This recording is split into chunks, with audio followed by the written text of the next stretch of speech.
I think I'm good to go. I think I did it right. A couple of announcements for those of you who did hand in your assignment one early. I won't mark that until everyone else has handed in theirs. So if you're waiting for a mark, you'll have to wait. Second thing I want to show you. So today we're gonna upload to Azure for this week's lab. So most of you, I assume, have already done that in other classes. I'm going to show you real quick how to do that if you don't. So I'm going to upload a previous lab. So Azure portal. If you don't have Azure, I provided a link in the announcements to sign up for the GitHub education pack. And I think Azure recently changed their layout. So I was looking at it a couple days ago and said, oh, I'm totally lost. So create a resource, web app is what I usually do, although I haven't touched Azure in ages. Azure for Students is what I assume all of you have. This was new. I've never seen this one before. So I think I just said create new, and I'll just say comp 1073 ABC, whatever. Web app name, I'll just say comp 1073 ABC. Is this publish code? Yes. Runtime stack. I assume all of these runtime stacks should have the same effect, so I'll just choose one of them. And operating system, sure. Location.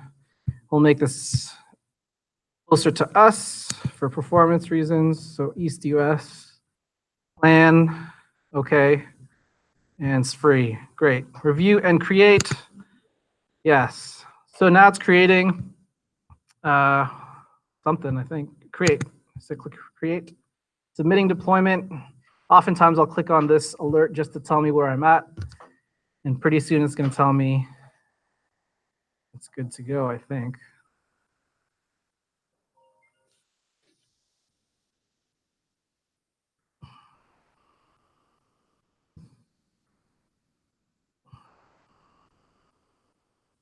Usually I get a message that says it's done, and then I get a web link saying where I can go.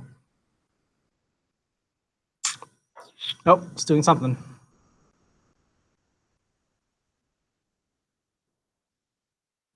Deployment. Show of hands, who already knows how to do this from other classes, how to upload to Azure using... You don't remember? Okay. Oh, there we go. So I get this deployment succeeded. Let's go to the resource, and I should see my web URL somewhere here. There, the URL. So this is my URL. Now, if I click on there, I should get like the default page, right? Now, I'm going to upload, not upload, but I'm going to upload a previous lab. So if you ever get like this kind of message, it's because you didn't upload anything, right? Now, I'm not going to use FTP, although you can use FTP. I'm going to use the GitHub way. So I'm going to tell Azure to look at one of my GitHub repos, and then Azure will automatically upload from GitHub to itself. So that is done, I think, here under Deployment Center. Deployment Center, it's asking me where is the code located? So it's on my GitHub, and I'm already signed in or authenticated. So I'm going to choose GitHub, continue. This is new. I've never seen this before. I assume this is a preview, so I don't know if that's full version. So I'm just going to choose this one. Who knows? Try it. Organization, sure. Repository. Now I can choose. I'm going to choose the guest number from last time. Where's my guest? Guest number. Master branch, and continue. Finish, and I think that should be it. So let's go back to my overview, or maybe my alert system. Setting up deployments. Okay, I'm assuming it's done. If I refresh this and go for guest.html, hopefully, there it is, right? 50, too low, etc. So it works. That's how you do it.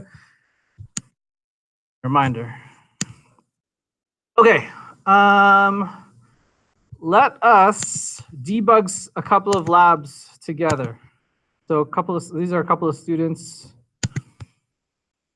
On my marking folder, zoom, example 1. So let me open up example 1.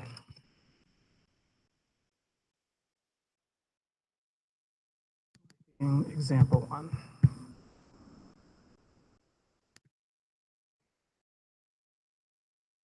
So when I looked at this and was marking it, immediately I have to go to the view page source to see if this is actually being generated through the JavaScript code or if it's just being statically there. So I look at the JavaScript, and at first glance it might appear that it's okay, but I noticed a couple of things. Number one, I noticed that this document.create element is still using the old li from the class example, which means it's not hooking up at all because there is no li here.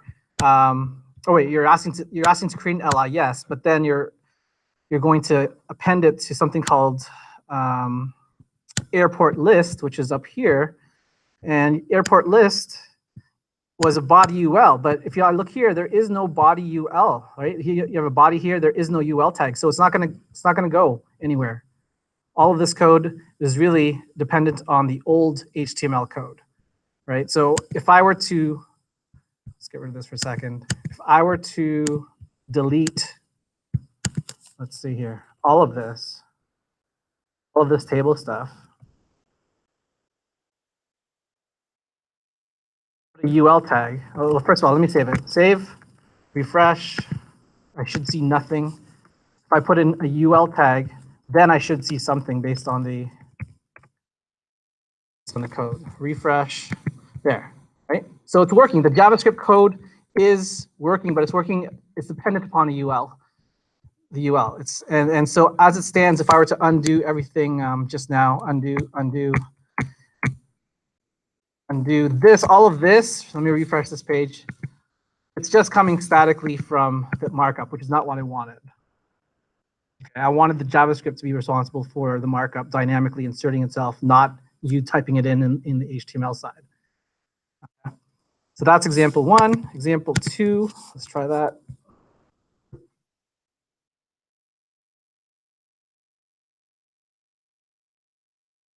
Hold on.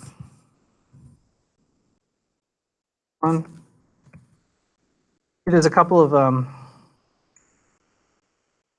the airport code is not quite accurate, and if we look at the code, can anyone spot why it might not be accurate?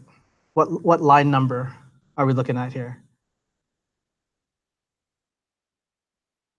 Yeah, line 47, right? He's assuming that the airport code will always be at index 64.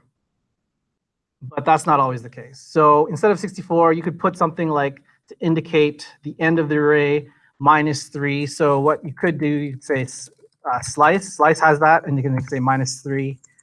And that should work. So if I save that, that's it for that. Okay. So any questions before you move on to today's lesson? Files located under week 3. Any questions or comments? Oh, don't forget. Oh, I forgot to shoot. I forgot to include this thing here. So go to week 2 and go to this link if you want to ask me a question, which I shall open up on the other screen just in case. Feedback of today's class. There it is. Great. Okay. So let's go to week 3. And go ahead and download this lesson files start.zip. So I'll do that myself right now. Put it on my desktop. Put it under 1073 week 3. Load it in there. Folder. Unzip it. Here. I don't need the zip file anymore. I don't want the macOS folder. And I don't need the DS store. All right, so let's open up this file called arrays.html. Open that up, and let's open that up in Visual Studio Code to see the code. So where did it go now? Up. week 3. I'm looking at arrays.html. There we go. So I'll give you a minute to get there.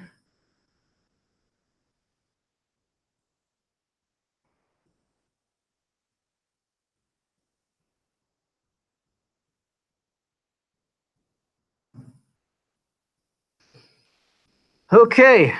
Yeah, so any questions, comments, from anything from previous before we move on? No? All right.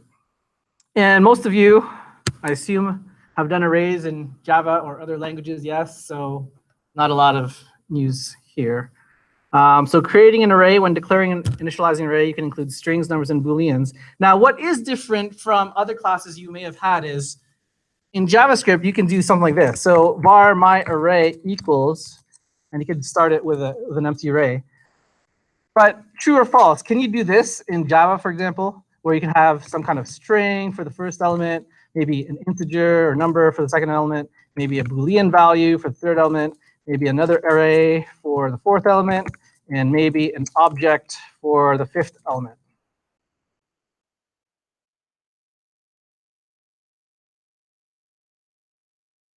Have that in Java? No. Right.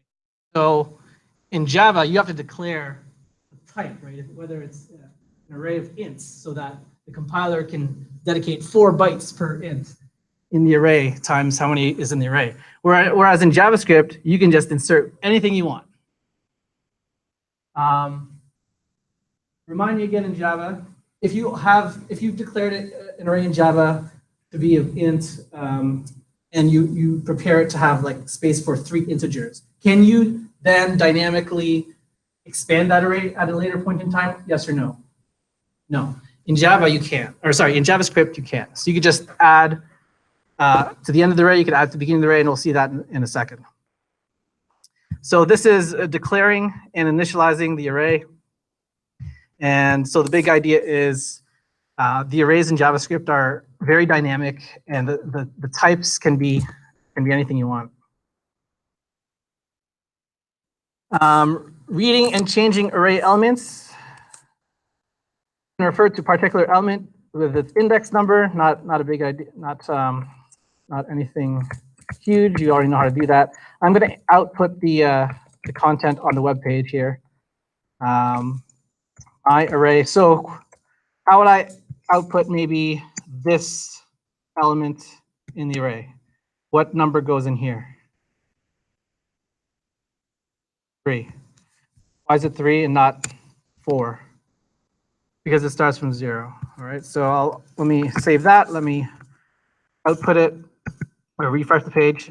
Now, okay. So I see 1, 2, 3. I want to mention something here as a side note. What's really happening here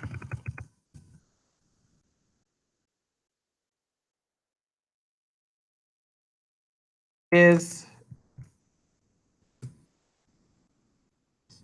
notice I console log the third element in the array, which is an array.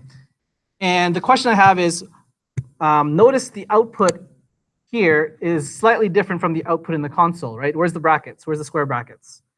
That is because whenever you're trying to output an array in the manner that we're doing, what it's really doing is it's calling the array to string method.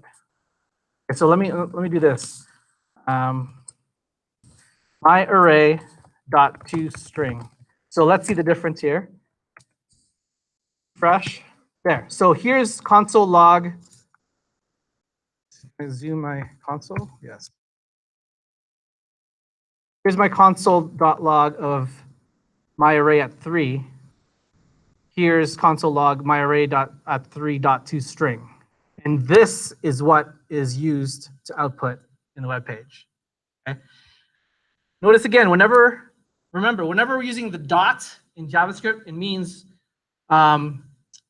we're using an object. So the question I have for you is where is this toString method found? It's found here. Watch.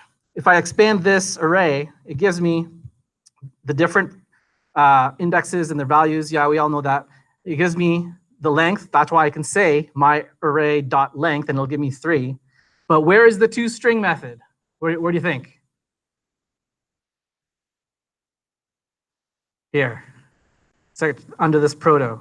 So if it can't find toString here, it'll go here and under proto. Here are all the methods that any JavaScript array can do. Right? And toString is right here. Later in one of our maybe week 13, we're going to explore this whole concept of proto, where you can make your own methods so that when you declare an array, you can say array.burp, and it'll be here. It'll be listed here in the proto. Okay. Okay. Cool. That's that. So that is reading, and you can also change a particular element. So let me just comment this out for now. And then let me, if I could change something, I can say my array at, let's change the first one. So my array at 0, which is currently hello, I can change that to goodbye.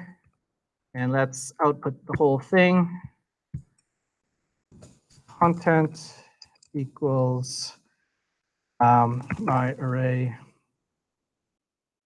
I'll just say my array. Happens if you refresh. There's goodbye now. Okay.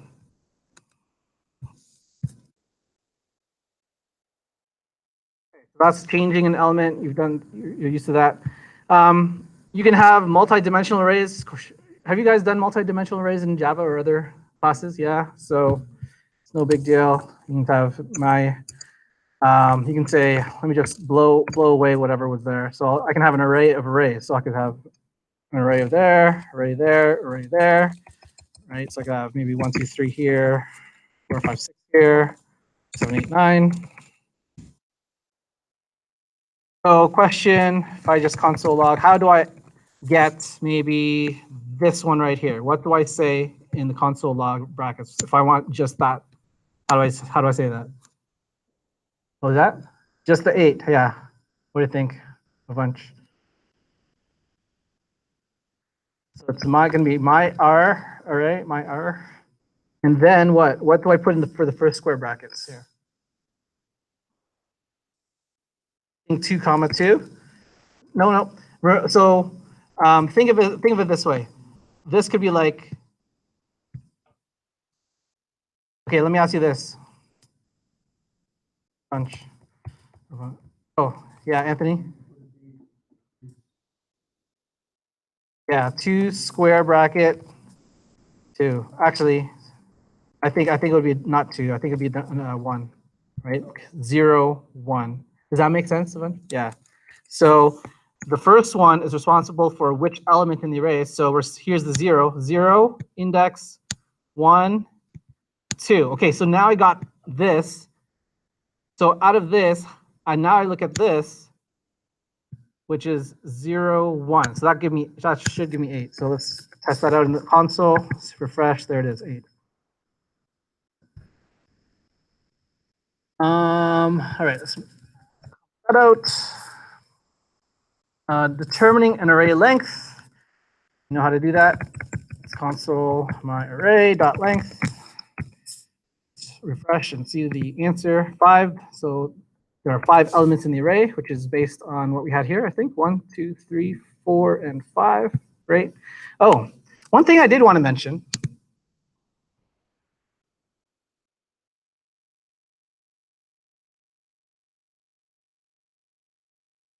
I say type of my array, what do you think it'll say?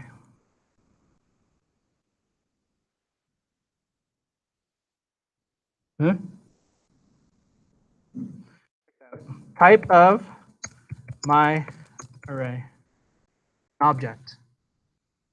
JavaScript, arrays are also objects. Arrays are a subtype of an object, which is kind of weird because, well, here, for example. So here's an object, here, my element number 4.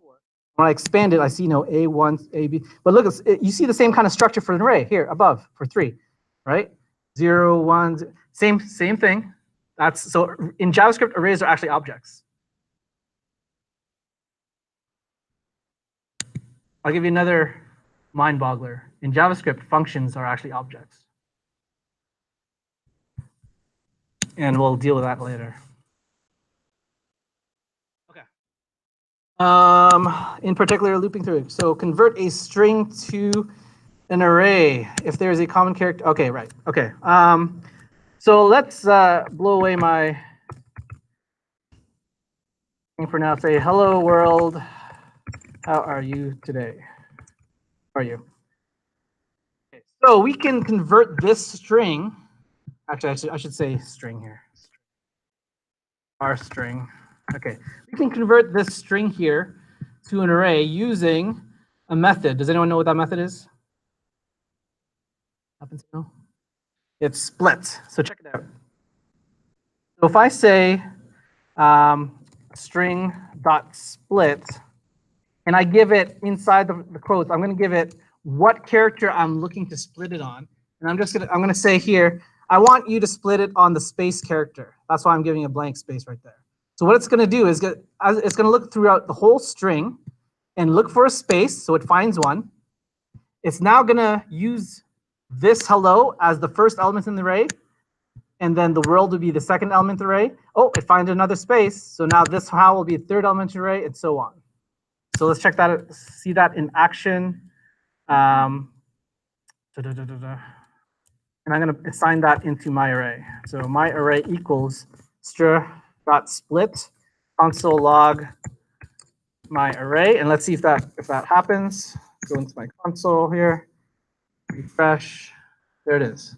So this is the result of the split on the space. Right. Similarly, if I had maybe dashes here, for example.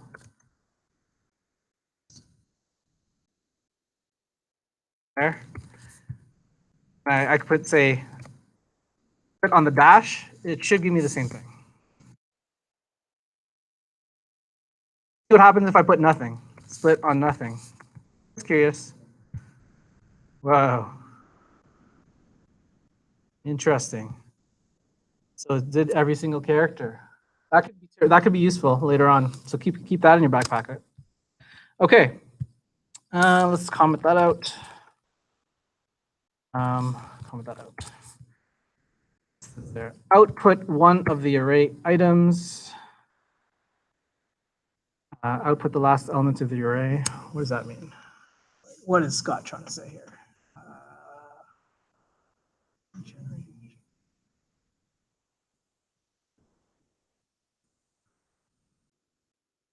Yeah, we can skip this one. Output one of the array. We know how to do that. Okay, output the last item. Okay, let's try this. Console log. How do you output the last element of the my array? And this could and I don't want you to use any like hard integers. I want you to use something else. Not push. Push will insert something into an array, but I just want to know. Yeah, that's what I'm looking for. So if I say my array dot length, right? So right now my array my array dot length is 5. Question: do you think my array with square brackets of 5 here will work? If the array has 5? Question. That's my question. Do you think that'll work? No. Why? Because 5 is beyond the array. So that's why you have to say -1, which is what you said, or -1. And that should give me the last element of the array. Oh, man, what's happening? Oh, sorry. Goes in there, doesn't it? So make sure the -1 goes in there. Yeah.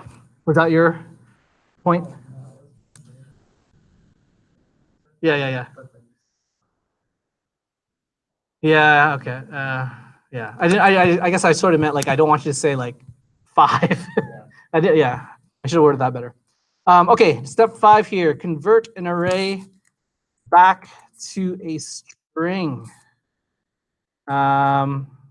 Oh, I know what it's trying to. Okay. Yes. Okay. Now, I'm gonna pause here on step 5. Out of all of these steps here that Scott laid out, I think step 5 is the most important for JavaScript. Here's why.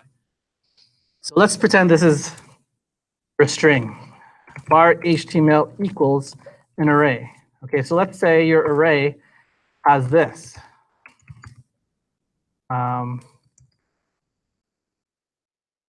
First one, second one could be this. Second string. Third string could be some text. Fourth string could be, I don't know, footer.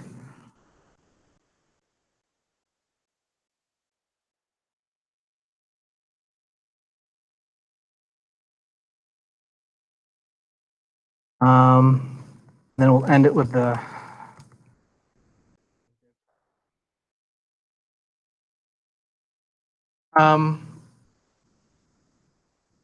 convert. So here's my array, and I want to convert this whole thing into one big string. How to do that? Answer, use join. So check it out. Let me just display it here for a second. So here's my variable called HTML. I have an array of 5 different elements, right? If I say HTML.join, let's hold on, MDN, check out the documentation for a second. Array.join here. So, example, here's an array, fire, air, water. If I just say join by itself with no argument, it combines all the elements with a comma. If I don't want the comma, I can say join with nothing, an empty string as the argument, and it combines it all together with no comma. That's what I'm going for. So if I just say join with an empty string, then notice there's no comma. So why is that important? Because this is what I want to do. I want to eventually say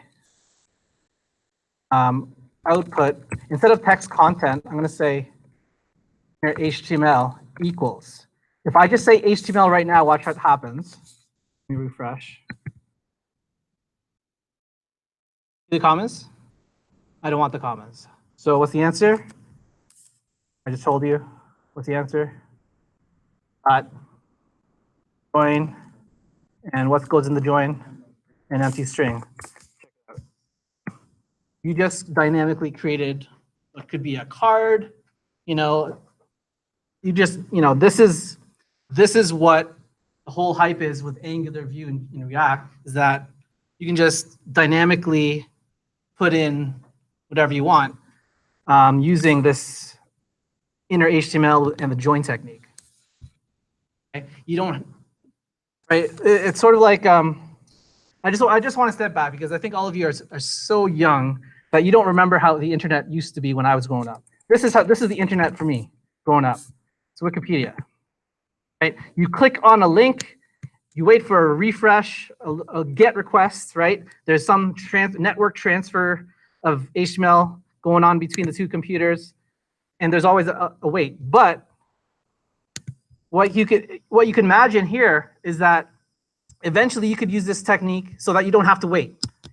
That's why React and all of those, they're just instantaneous. You don't have to wait for the reload, refresh. It does it automatically behind the background, and it instantly uploads your web page as if it was a native software.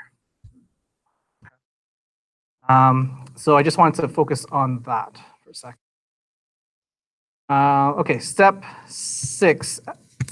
Let's get away from this for a second. Adding and removing items from an array.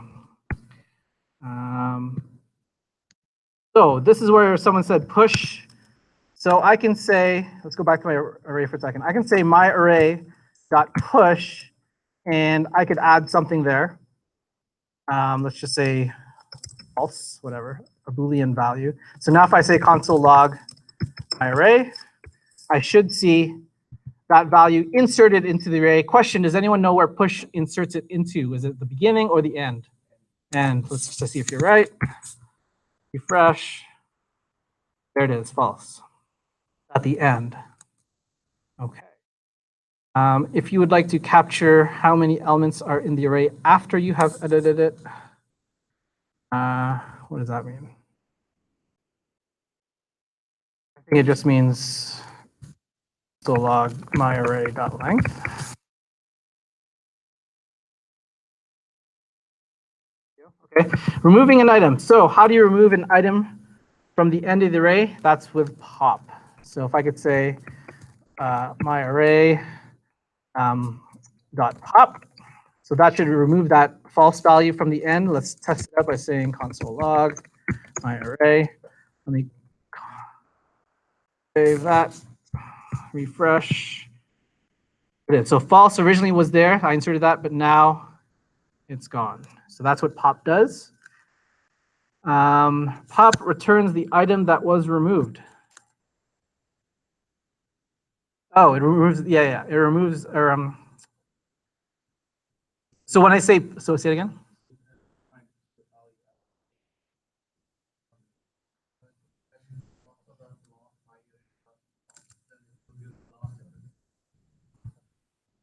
Yeah.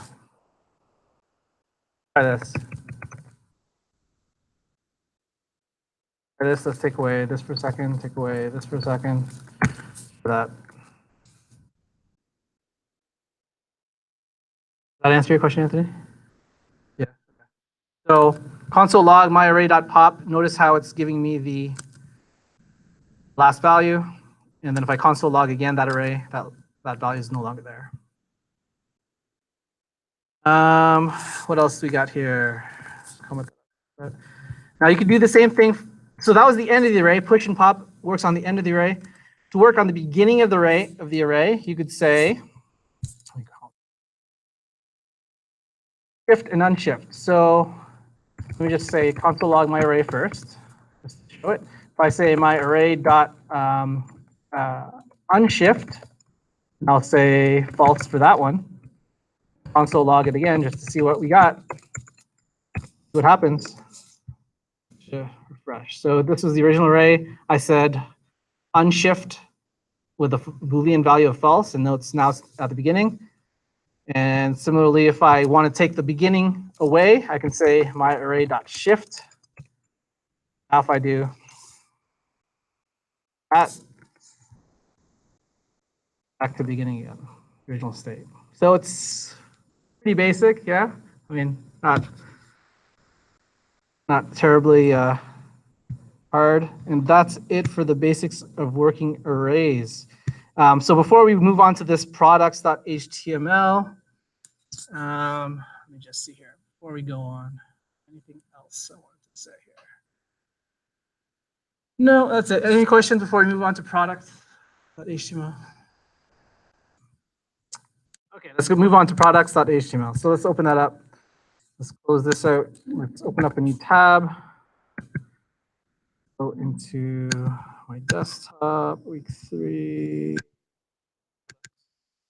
There you go. So it should look like this.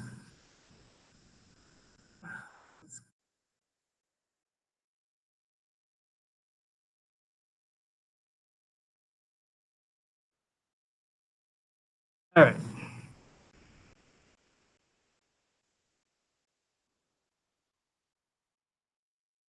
What's eventually going to happen here is we are going to list items, an item name here in this column, and a price in this column. So you're going to dynamically insert rows here in this table. So let's try this. Step 1, and I think I'm going to do something different here. I'm going to call on each and every one of you as we go on to see what you have to say, how you can contribute to this. All right. So step 1, grab the parts of the DOM that we need to build the invoice. So to build the invoice, we need to insert our stuff beneath this row of product description. So if we look at the HTML, that looks to me like this stuff right here. So I want to grab that. So let's start at the left-hand side. Ace, I'll say bar what equals what. I want to grab this T body.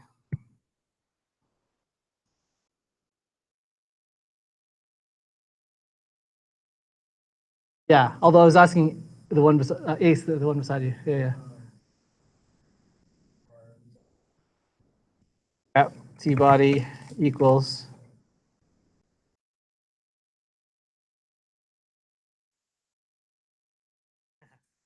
On the spot now.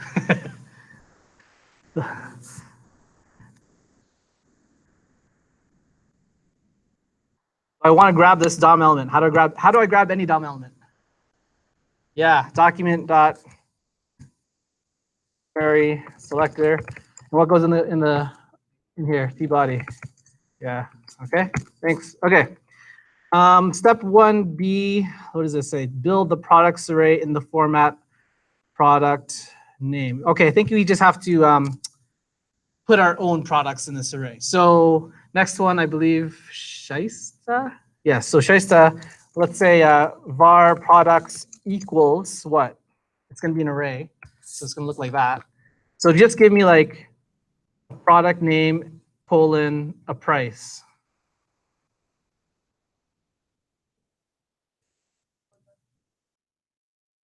Oh, like actually give me a product, like coffee, something like that. Just yeah, I'll say coffee colon. Give me a price of coffee nowadays. Say that again. $30. Okay, we'll say maybe it's Starbucks. I don't know. We'll say $3. Okay, give me another string. Give me another product. Candy. Put a colon and give me something there. $5 for candy. Oh my gosh, where are you shopping? Okay, and then the last item is what? Clothes. What kind of clothes? Give me something more specific.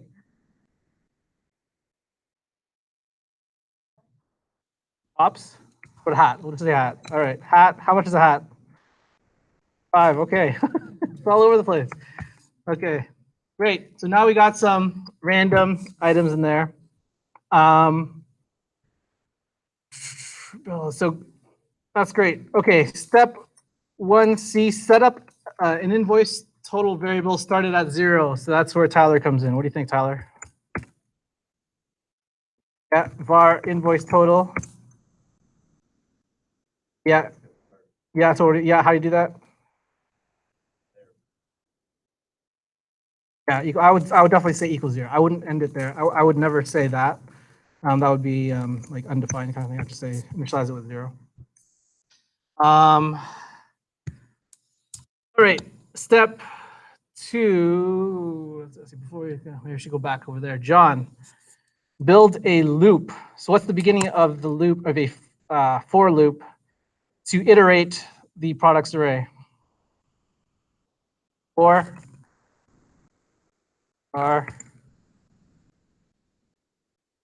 I equals what?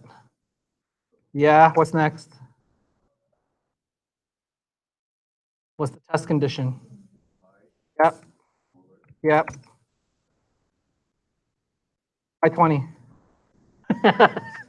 I want it to iterate through this array here. Yes. And what's the here? Great. So that's the same thing as JavaScript, right? Step 3. So I'm going to move the comment step 3 up here. Save. It says break apart the product name.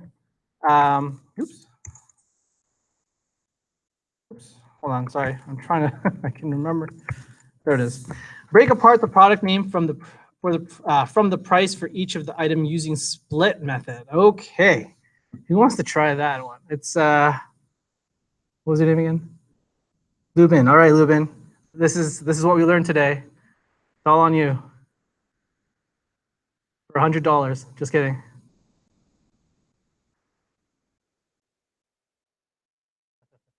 We'll call it like this. We'll say var item and price. Okay, so what's happening here is the split. It's going to look inside.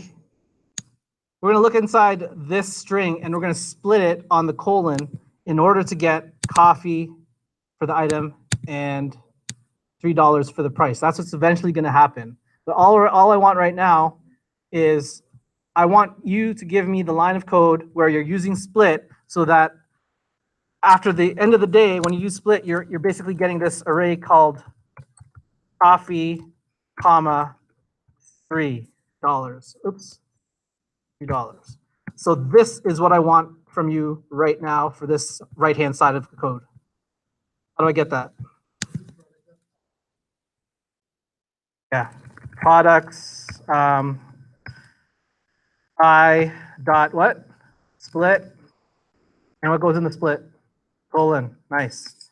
Let's test it out. Let's console to the log, console log, item and price. Let's test if you are right. For make-believe $100. Refresh. You got $100. Nice. All right. So the next one is, what does this say? Now we have an array as an element of an array. Set the array, second array element to the product price as type, as type number. I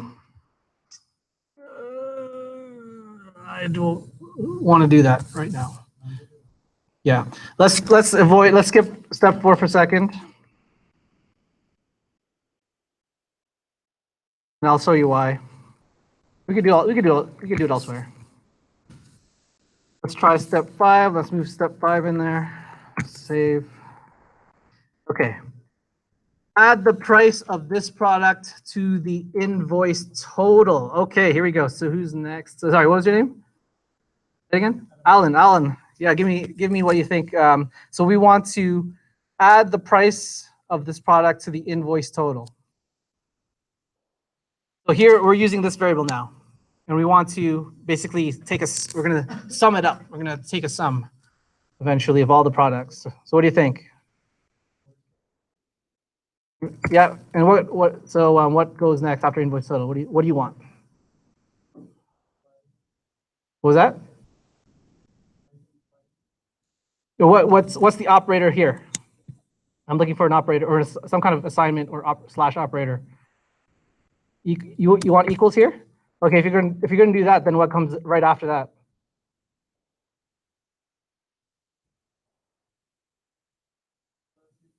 Yeah. Okay. Plus equals. That's what I was thinking too. Okay, because plus equals means invoice total equals invoice total plus something else, right? So what's that something else?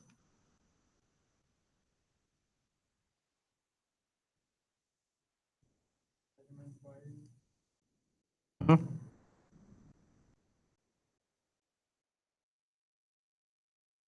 Say it again. Element price what? Colon 2? I would say, when you say 2, is that because you want the second element in that array? So that wouldn't be 2 in this case, because remember, the result of the split gives you this array. It gives you coffee in the first element. It gives you $3 for the second element in the array. So in order to access just this, so imagine this is now equal to this. How do I now access just this using this notation? So I just want the $3 in there using this notation. What number goes in here? Not 2. 1. Based. Okay, but there's a problem. There's a problem here. And watch this. If I say at the very end console log invoice total, let's see what happens. It'll be messed up. Oops, invoice total, save, refresh. Look at that. $3, $5, $5. It treated it as a string, right? We don't want that. We want it treated as a number. So there's a couple of ways to do that. I'm going to suggest we could do this, parse float. Okay, let's check out the documentation on parse float for a second.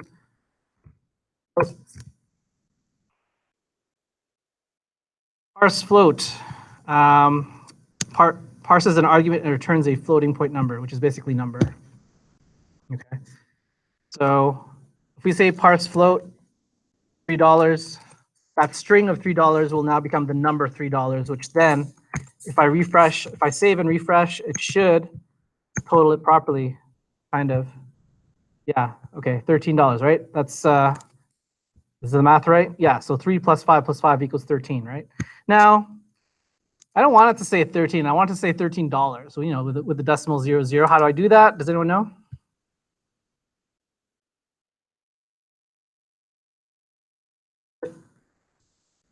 Here's the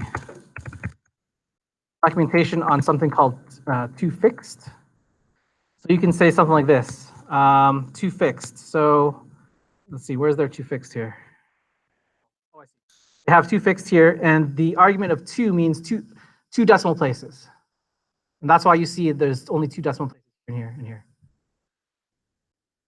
So let's do the same thing here. toFixed, and I want to refresh, and I should see there, $13. Notice the font color changed, right? Because before, without the toFixed, the font color in Chrome was blue, indicating a factual type of number. But as soon as I use toFixed, font color changed to black, meaning it's a string now. To a string, yeah. Gross. That's gross. Yeah. So let's put that. We're eventually going to put that $13 in here, and we're eventually going to put the items in here, which we haven't done yet. So let's just go. Step 6, capture each. So this is where we're going to insert the rows now, the beginning of that phase. Capture each product name and price as variables. So who is next? Anthony. I want to say, I want to capture the product name. So I want to say, our item equals what? See, I don't want that there. I want this to be up here.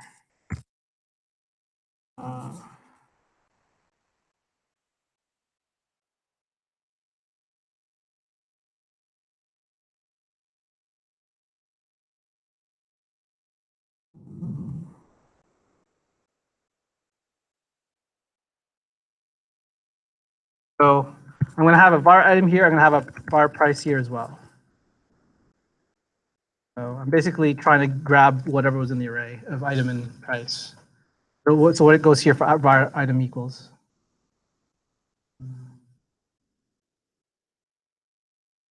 Yeah.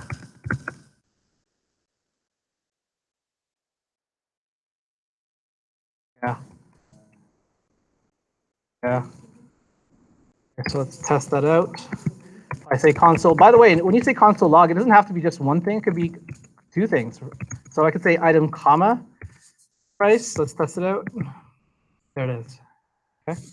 Great. Next step. Okay, this is where I'm going to differ from Scott method. I'm going to skip step 7. I'm going to skip step 8. I'm going to show you something else, which is what I prefer. Step 9. Move step. Oops. 9 in here. Yes. So this is what I want to do. So in your previous lab, you may have noticed when you're creating the table, it had those things where, document.createElement li. And what's happening is that statement is the browser is creating an li tag on the fly. It's not putting it anywhere right now, but it's creating an li tag in which you can then insert some markup or text in there. And then as soon as you say append child, that thing, now it shows up on the web page. I don't like that method because it takes forever to create all the elements. So I'm going to show you a faster way, which is the inner HTML method. So let's do that instead. So what's going to happen is, give me a second here. Yes. 8. Here. This is what's eventually going to happen. Here's the ultimate goal. I'm going to say tbody.innerHTML equals one humongous long string. So the result of that is inside T-body, it's going to insert all the markup that I need, like this. That's what eventually, oops.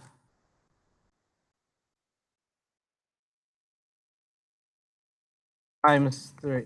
This is the end goal. Okay. However, the question is, how do I get each of these inserted dynamically? And here's the answer. So let me undo that. Undo. Oops. Too much.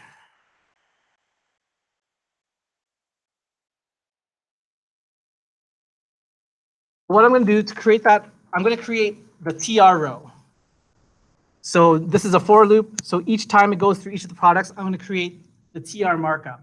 So the big idea is this. Once it reaches down here, because I already know the item and the price, I now can create a string beginning with TR tag, TD, insert this item inside that TD, have another TD, insert this price inside that TD, and then end the TR tag. There's my entire string. And then I'm going to put that entire string in an array, an empty array. So I'm going to push that empty string in the empty array. And then when this for loop reiterates for the second time, I'm going to do the same thing for the second row. So now I'm going to have a new string, except this time with the next product. I'm going to push that in the array. So now my array has 2 things. Eventually, it's going to have 3 things. I want to then use the dot join method, so I don't have the comma. So then I have one humongous entire string that's composed of each of those 3 items, and there's no commas in there. It's just one long string. And then I'm going to use inner HTML to insert that one long string inside T-body. And that's how I get the end results I want.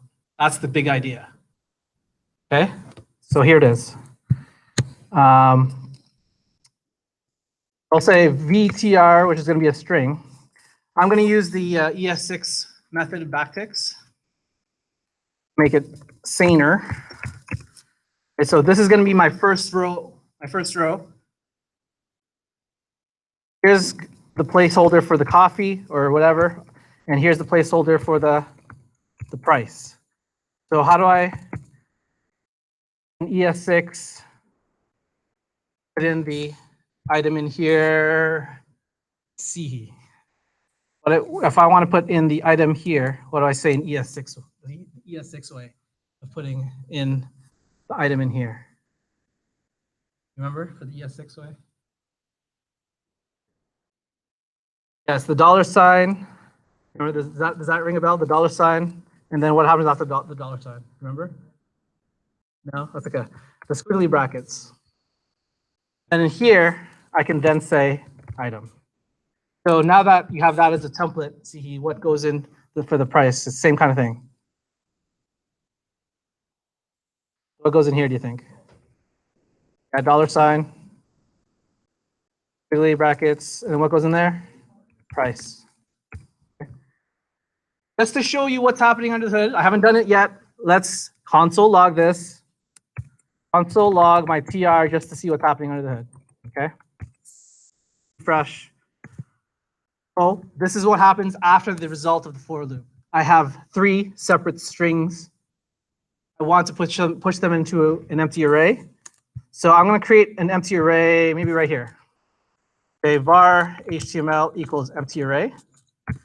And I'm going to push each of my strings into this HTML array. So here, I'm going to say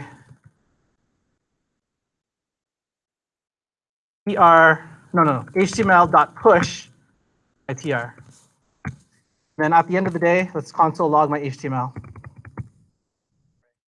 So HTML array is there. Look, here's my HTML array that I pushed all 3 strings in it, right? Here are all 3 strings, which then I can use a dot join, because if I just say this right now, if I just say at the end of the day, if I just say this, tbody dot inner HTML equals HTML, watch what happens.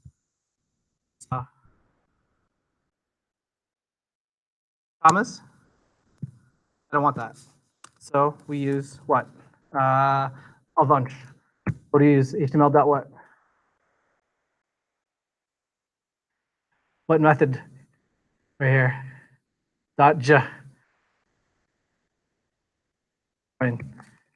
I don't want the comments, so I'll just put an empty brackets. So if I refresh now, there, beautiful. This is my preferred method instead of using the document.create element of every single TR and TD. Yeah, question.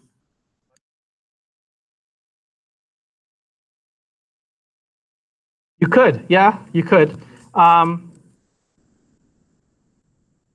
So you could have done that. I'm only suggesting to arrays because later, actually, show of hands, who's in the, okay, all of you are probably in COPA and Copper. Who's not in COPA or Copper? Meaning to say, who's in the IMDW diploma? Anyone? Okay, only one. The only reason why I do arrays is because eventually you're going to get something like this. Let me think of something.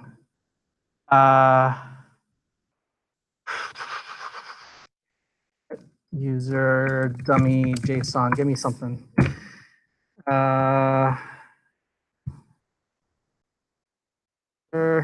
Maybe.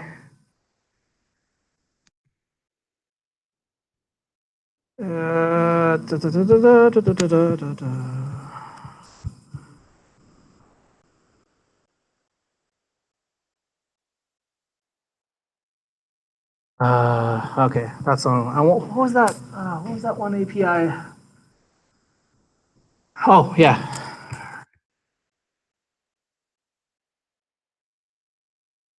Yeah. Check it out. And this is heading to your answer. Why do you want to use array and not concatenate? So let's check this out here.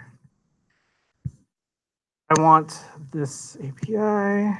If I go there, yeah, results. I get more. I get 3. How do I use this? Use this. How do I get multiple people? How to use. Where's the multiple people? I know you can do it. There it goes. Here it goes. Okay, that's what I want. Copy that.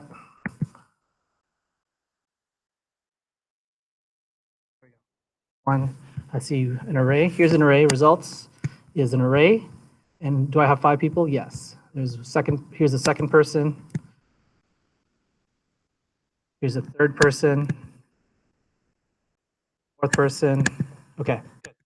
So the question is, why are you using arrays and not just string concatenation? Because eventually, in web development, you're going to be interacting with these websites called APIs, where instead of declaring in your JavaScript code var array equals, here's my array, you'll instead say var my array equals fetch this URL, and whatever is returned, put it in my array. So notice what's returned is this. It's an array. So then you can use array methods like .map, .filter, .reduce, but usually .map, to then do what we just did back over here.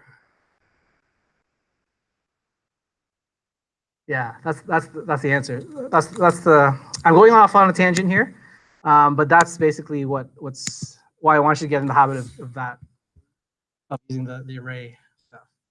But I mean, if you could figure it out using the string concatenation, go for it. But I think whatever's easiest and more efficient. But I think the data you'll eventually be given will probably tend to be a certain way. You'll code a certain way. Good question. Okay. Let me think. Okay, and so we have this. The only thing left here is the total. So let's see here. We already have the invoice total. It should be correct. So step 10, set the total cost inside the TD of the T foot. So let's take a look at the markup for a second. Okay, so we want it to appear here, right? So who's next in line to answer that question? It is What's your name, John? Is it John again? Oh, Vansh. What's your name? Mahmood? Okay, so Mahmood, what do you think? I want to set the total cost of invoice total, which is already calculated. I want to set that inside the inside over here. So how do I grab this DOM element? What do you think? Yeah, so what do I say here? Var TD equals what? Or maybe I'll just say var total equals what? How do I grab any DOM element? Document dot query selector. What goes in here? Here's a good question. So what goes in there? Because I don't have any classes or IDs, but you can still grab it probably using a combination of things. What do you think? Yeah, tfoot, and then what? Yeah, tfoot, and then followed by TD, right? So it's just like CSS, which is why I asked you to play that sushi game earlier last week. Right, so now that we got it, let's just test if we have it. It's console log total, and let's just test if we have it. Gosh, I highlight over this. Notice how it's also highlighting over here. See, I hover over this, and it hovers that. So I got it. I know I got it. So now the simple step is how do I display the total inside that TD? Next would be, what's your name? Yeah, Piyush, that's right. Go Piyush. What do you think? So I got the dot. Yeah.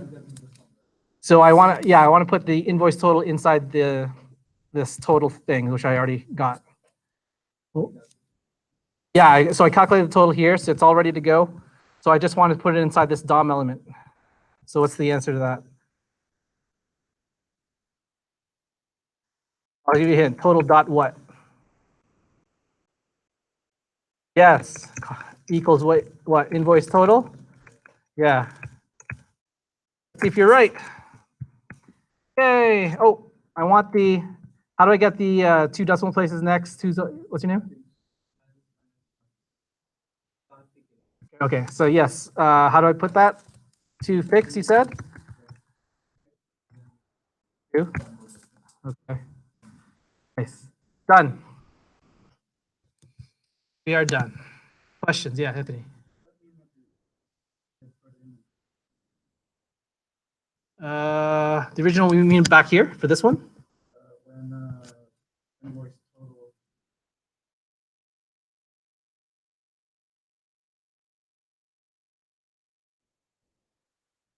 Parse float? Yeah, we didn't have two fix there. Yeah. So that's it. That is the end of first half of class. Any questions before we take a 20-minute break? Any comments, questions? We're good. All right, let's take a 20-minute break. Let me just check if there's any questions on my form. I do have a question on my form. Oh, open the code. Yes, I do have a question on my form. How to store the text as an array so that it can be converted into speak. Like oh, I know this is right. Okay, he's talking about assignment one. Talk to me during the break, whoever you are. I know who you are. Talk to me during break. All right, so let's take a 20-minute break. So let me display the code, right? Okay.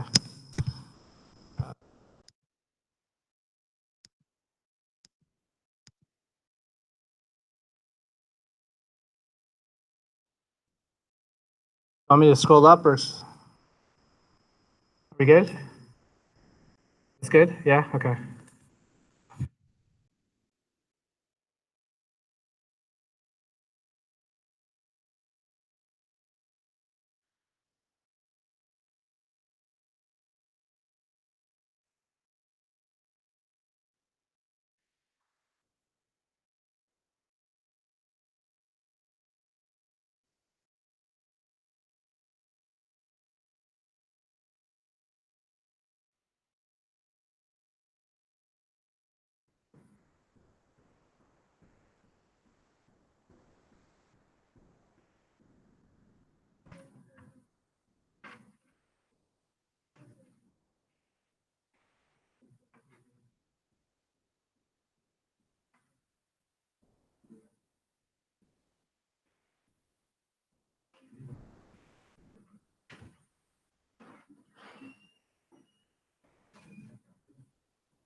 She's the. Here, come here.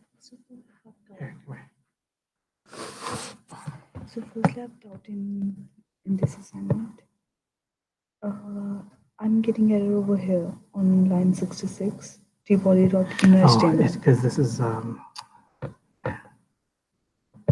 wrong case.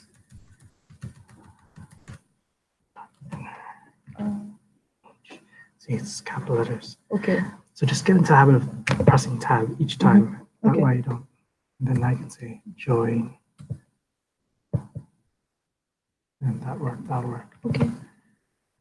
And I didn't understand where's that parse command. Parse item and price products. Yeah. This one. Why did we use this and why did we put one over here? Okay. So let's break this down. I want to. Oh, you already did this one. Good. Yes. So you console log that. So the result of this, if we went to your, is this. So here's the result of the first one. Here's the result. So what is this? This is an array. How many elements are in the array? You mean one word or? Like how many elements are in the array? 2. Right. How do I access this one? Array what? Through item, through their like brace. Yeah, the brace. Yeah, what goes in the brace for this one? It will be 0, 1, 2. It'll be 1 here, right? Because this is 0. I guess This there's a 1. space between them. Where? Where do you see the space? After the comma? No. The space means nothing. Okay. This means in an array, all you care about is the commas and forget about the spaces. This could have been no space. It doesn't matter. So yeah. So to get this, it'll be my array square bracket 1 inside there. Okay. So that's what you did here. See, item and price 1, because this means you only care about the price. Okay. Right. So this outputs $3. So imagine 3.00 here. However, that's a string. But the problem is it's a string. It's not an actual number that you can do mathematics on. Yes. So then the answer to that problem is you do this parse float, which then turns the string of $3 into the number $3. I guess we have some other function to convert string to a number. That's called number. The casting into a number. Probably, but that's you could. Like 2.2. Dot 2 number. Oh yeah, I forgot about that one. You probably do that dot 2 number. Whatever method you find. Can do that, right? I don't know. Let me see.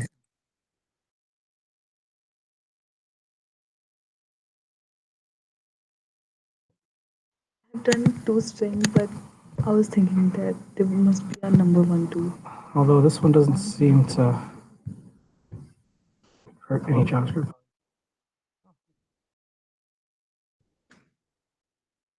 I've never actually used this 1, 2 number, but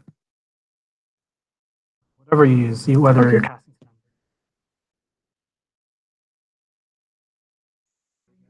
to number. It's giving me errors on line 66. Yeah, the same thing. T-body, Oh, cool. no comma. Sorry. It should have still worked. That's not a function. Oh, you know what it is? Oh, sorry. No. You don't want that. You want equals this. That's what you want. And I didn't understand this one too. Like, why are we doing so? Okay, so I want you to console log here. I want you to console log every line that you don't understand. So this one here, I want you to just console log that. Then after that, I want you to console log that again after it's done. And then after that, console log that's done. So see the result of that. Okay, I'll be back. I'm gonna ask. Any guess? What did I say something in the comments for you to see me? So this one was like, I didn't put it in. Okay, yeah. So show me. I did it now. Oh, you did now. Good. Let's see. It's all right. Good. I submitted it again. Perfect. Thank you. And this one, actually, I opened Yes. this link on the other browser. I was checking how many I have done, right? Yes. Because I was doing on that time, and I was just checking like how we have done on the Okay. other link. Okay. So I mean, like maybe I submitted that link. So Okay, so I did from it now all. on, do from this one. Okay. Okay? Sure. So you can submit this again just on this one. I'll give you the full mark. So now I have to submit it again. Submit it again using this one, Okay. not the other one. that you're- Okay. Yeah, yeah. Okay. I don't know why I cannot see the items here. Okay. Let me go back to your code. Here's that. Here it is.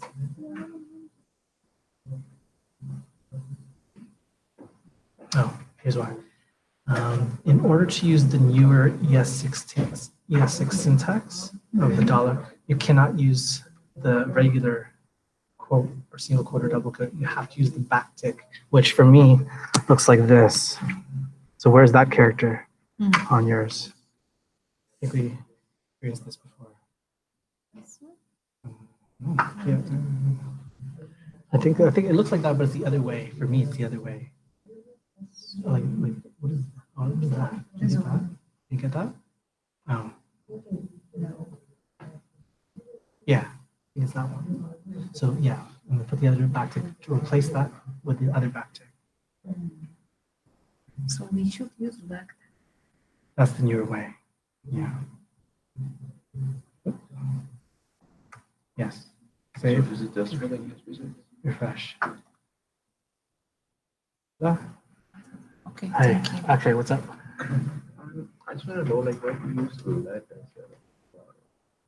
because Why we use Yeah. that in constant because instead of I bar? see a lot of Yes. a lot of functions. Yes. I want everyone to eventually eventually use let and const over var. So the current thinking is don't use var anymore, only use let and const. The only reason why I'm using var now is because this is an introduction course. So I'm getting you used to var, but then eventually I'm going to say, hey, let's move on to let and const. What does that mean, by the way? Like, what's the difference? I'll explain it when we get there. Yeah. Okay. Who's next? How is an assignment when it's not pretty to apply CSS on? If you make it pretty, then that'll be more bonus marks or more. I'm more favorable to give you a better mark than usual. And for the assignment one, there's a CN StoryMaker one. Yes. So I was trying to convert the string, like I was trying to make an array, okay? I was trying to make it like speak by the Google API. Yeah. But what is happening, it is not taking my array. But if I converted it into string only, then it is speaking that thing. Yes, that's right. And one more thing, whenever I assign the idea of button 1, button 2, button 3, like it doesn't take it. It just take only button. That's it. Well, so let me see your HTML.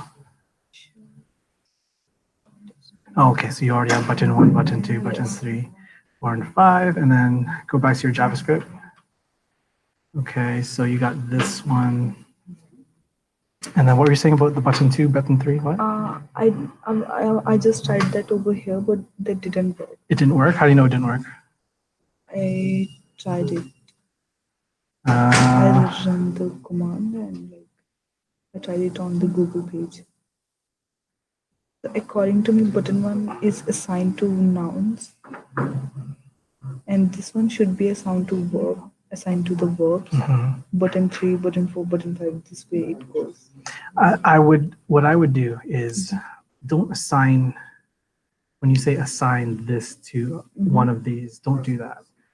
My recommendation is keep these as is, and never change it. Okay.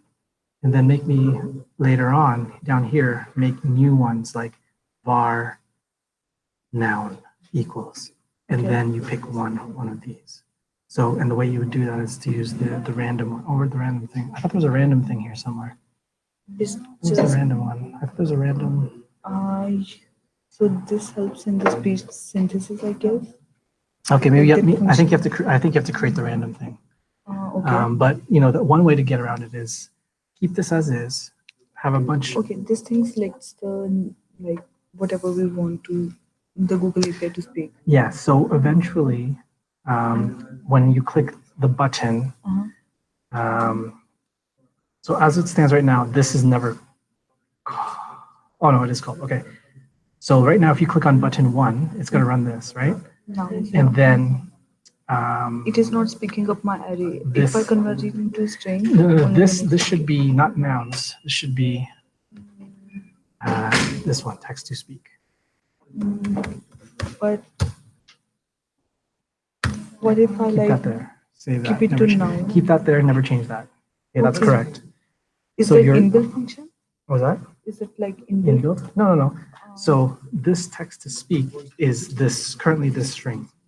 So if I were to go to your web page now, where is I it? didn't open it. This one? No, I didn't open Oh, wait, that. no, no, okay. Maybe I Um, could. It's okay. If I were to press the button now, Mhm. it would say, the browser would speak, I love you, Yes. right? But what eventually you're going to do is you're going to scrap that, whatever's there, and you're going to replace this with one of these. So this is going to be like this plus this plus this plus The this. way you plus- did it today, like combining multiple arrays in one. Even simpler, like the way I did it today was more Complex. complex. So you could simply just say, do you remember the way to concatenate Yes. strings? It's with a plus, for example. So you could say, get a random thing from here, Mhm. and whatever it is, put that here, plus get a random thing from here, Okay, got that. plus get a random thing. So that means I need to make up one more random function which will like iterate through noun to settings, right? Yeah, you have to solve that problem of how to get one out of this, one out of this, one out of this, one out of this, one out of this. Can I get the hint? Will there be any for loop for this thing? Because I think so. Will there be any what? For loop. For loop? Yes. You could do a for loop. Or remember in week 1 where I think one of our labs had the random function? Yes. Just use that random functions Mhm. and it's very similar to get one of these. So if you were to call that random function and pass in this array, it might output like one of these. Okay, and there was in the extras that we need to create a story. So should that be random or like should that be specific? For example. Oh, random. That should be random. Okay. Yeah. Okay. Okay. Thank you. Yes.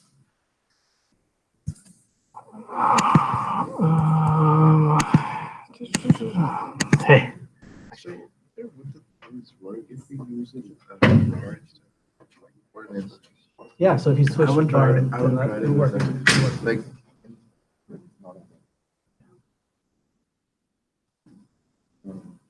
like if we use like element like EL equal greater than and EL it's a condition like it should be greater than 2. Like there are a lot of things. You have to show me. Let's show me what you're talking about.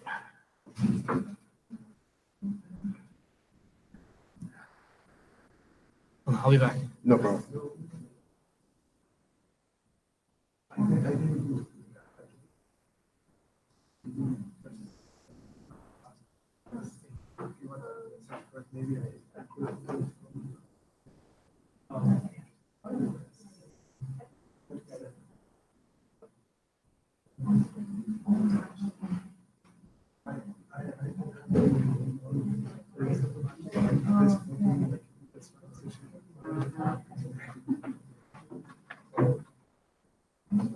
I do this one.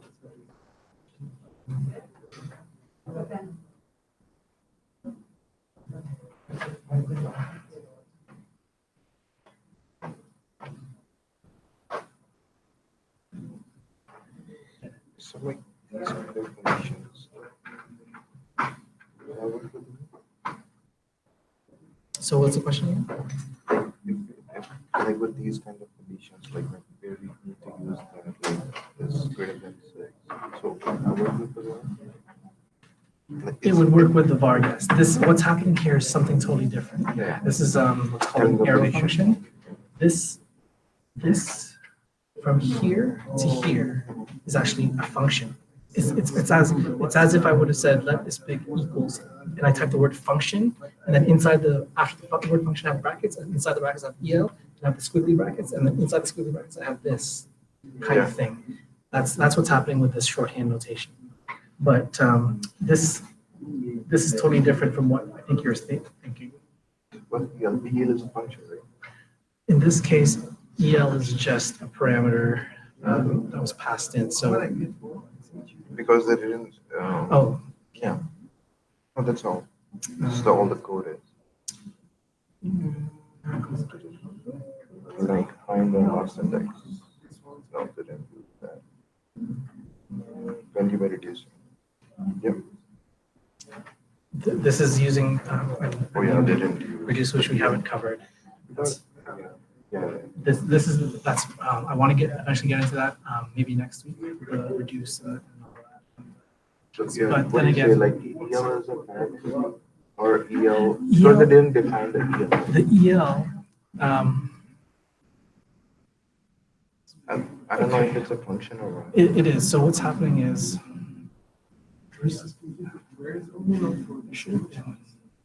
Okay. It What's is happening just is, telling the index of 8, right? if I were to type in function bracket EL, close bracket, and then squiggly bracket, and then I'll say inside the squiggly bracket, return this condition. That's all that is. So this is a function.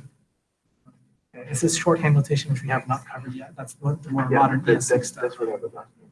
It only works with the let, not with the. So it It'll is- work with the bar too. Same function? It'll work. Yeah. So the let in the bar is not dependent upon this shorthand notation for function. Whenever you see this big arrow, it means function.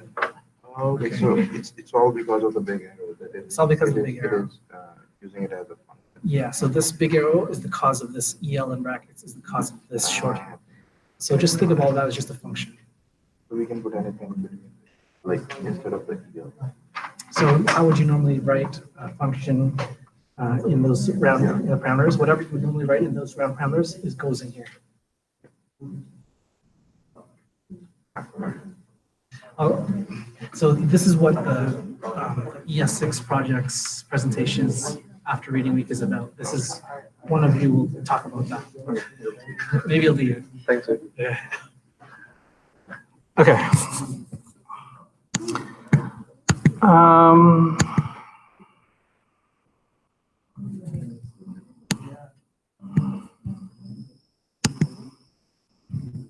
So a question came in about the assignment number 1.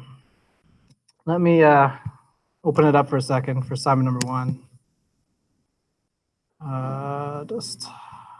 Desktop, put in week 3.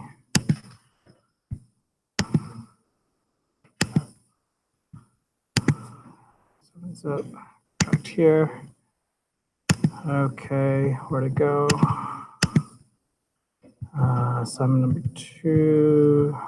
Assignment number 1.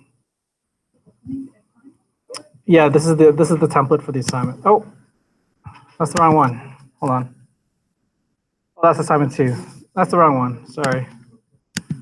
What did I just download then? Oh, I downloaded the wrong one. Okay. I want that one.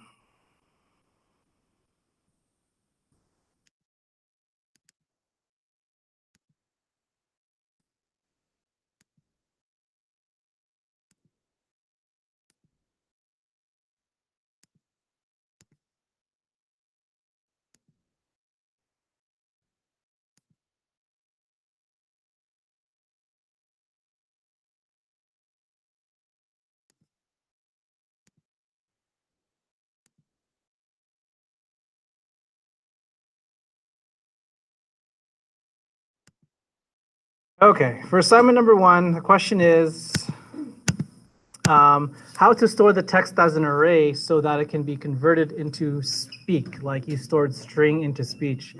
So I wish the person was here. I don't think the person's here. But eventually, keep this as is. Never change this line of code. Okay, so what is this text to speak? Currently, it is this string here. So var text to speak equals this.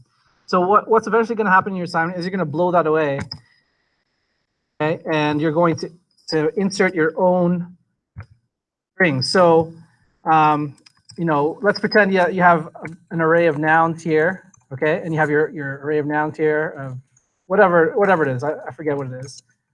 And then similarly, you have your array of verbs here, an array of adjectives or whatever it is.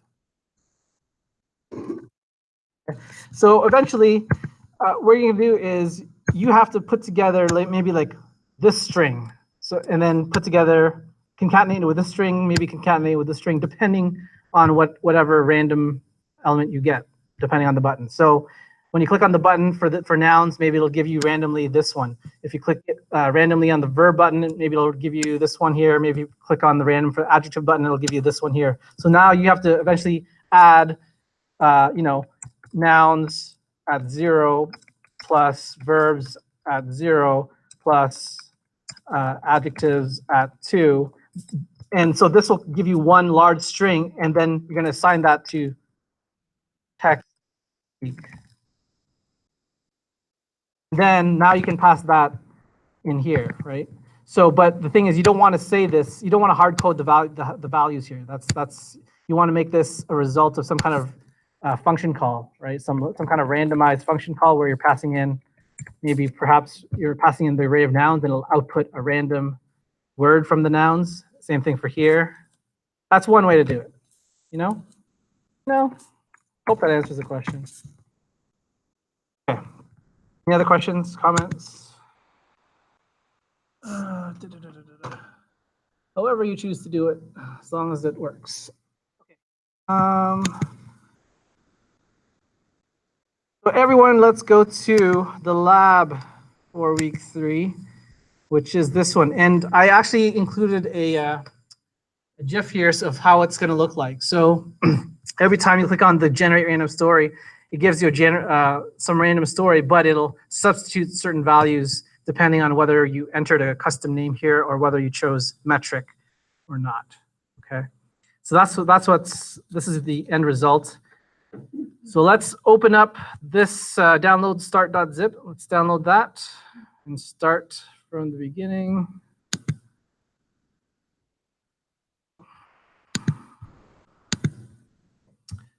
And this is what you're going to hand in for your lab, due Friday. And as usual, make sure also due Friday is your quiz and the after class exercise, which is a continuation for the free code camp. For those of you who want to go learn about ES6 and map and things like the dot map and dot reduce and dot filter that you may have seen, check out these Wes Bos series. I think these Wes Bos series is incredible, and you'll have fun doing those exercises. Okay, so let me unzip that. Oh, I already did. Okay, don't want that. Don't want that. Into that folder. Start.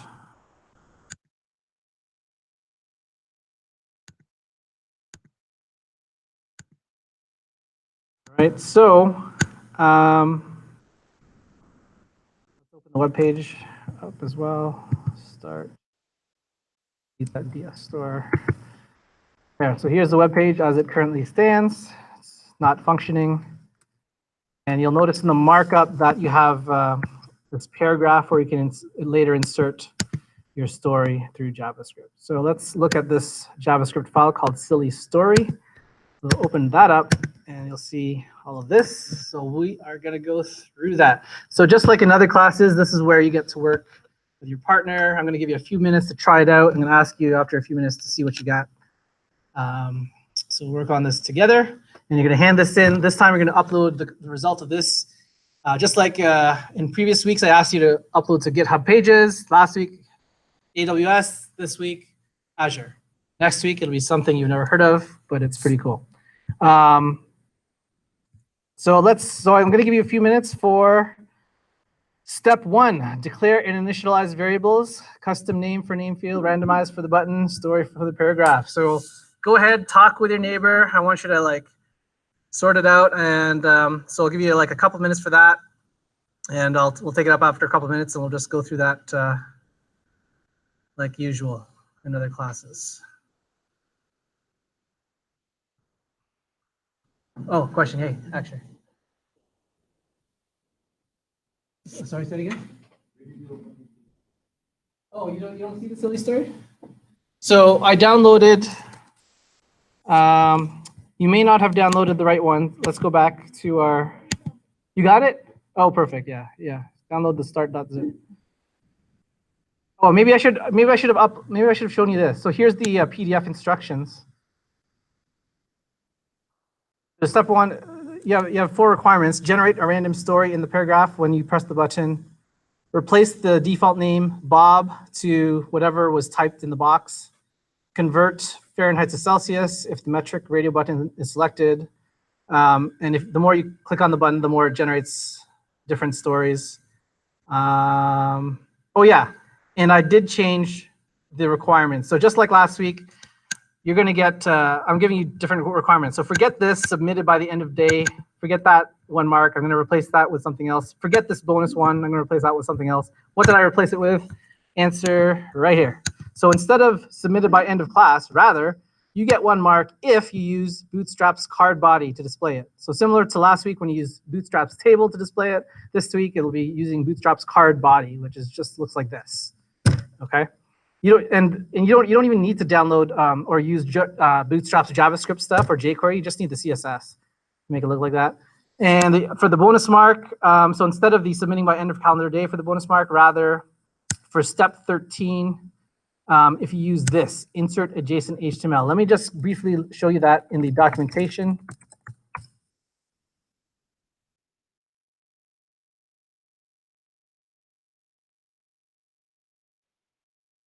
So kind of similar to the inner HTML, but what you could do is you could pass in your markup, and you can actually specify where you want to insert that 1 line of markup.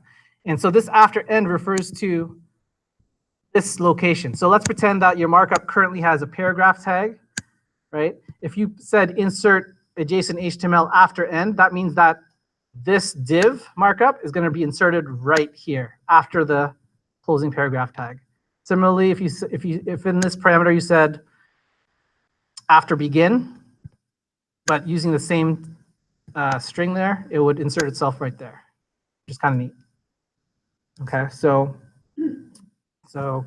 that's the bonus mark if you can use that instead of the text content that. Okay, so step 1, maybe we'll start this off together. Declare and initialize variables. Custom name for the name field. Did anyone get that one? Story. Maybe I'll just start us off with it. So var, let me think about that. Yeah, var custom name. How come this is not? Oh yeah, try this. Var custom name equals what? Anyone get this one? Oops. Anyone get that one? So what we're looking at is, let's look at the HTML for a second. We are looking at this input box here. So how do I grab that DOM element? Anyone? Yeah, by ID. So what would it be here? Yep. Yep. Oh my goodness. Oh my goodness. Yep. By the way, you may see other methods besides query selector. For example, the one method that that was used a lot before query selector was invented was get element by ID. But if you're going to use that, then you don't put the hashtag because it assumes that. Okay. Actually, this is actually better for performance if you actually use this over query selector.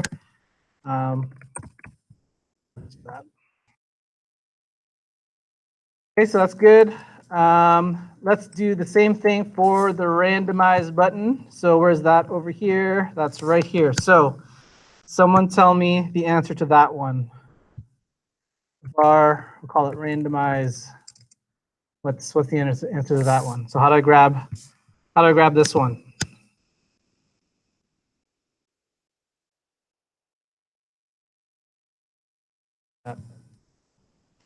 Yeah, document.query selector bracket. Now, because it's a class here, what do I use? dot randomize. Great. I got that button. And finally, let's grab this DOM element right here, the paragraph, so that we could later insert some stuff inside it.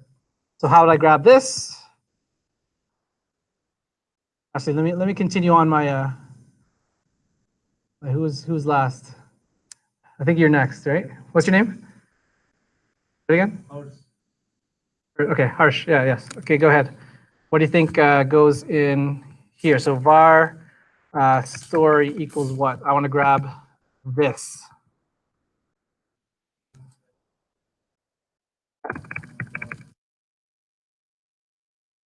Yeah.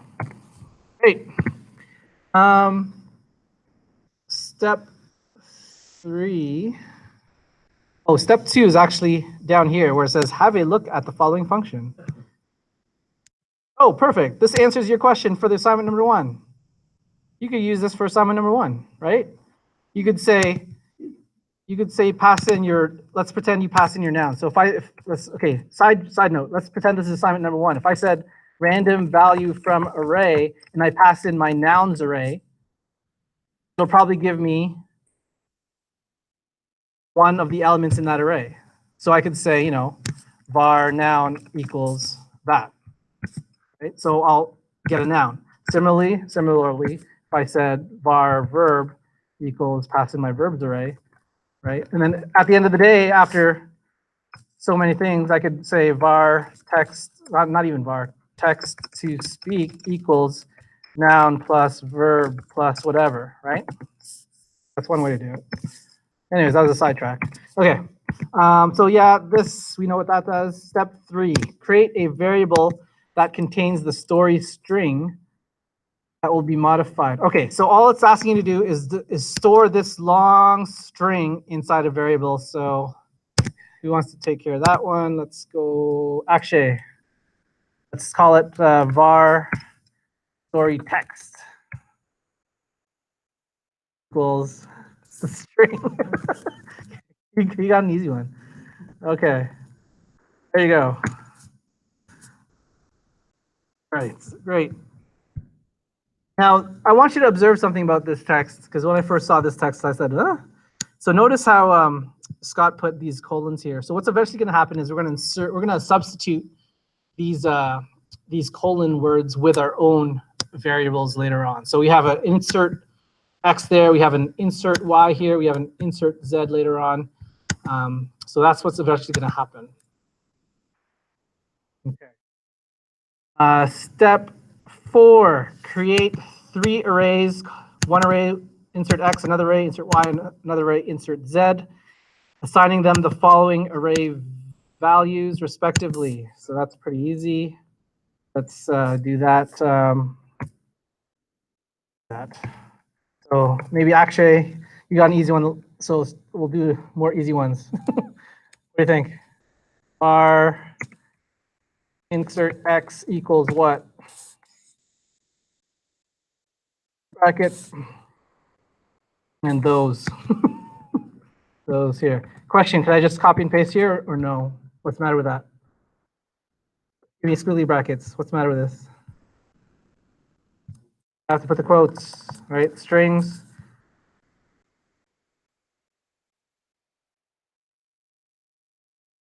Great. And then we'll do the same thing similar thing for insert Y. And similar thing for insert Z. So insert Y will be this, but we want to encapsulate that in quotes.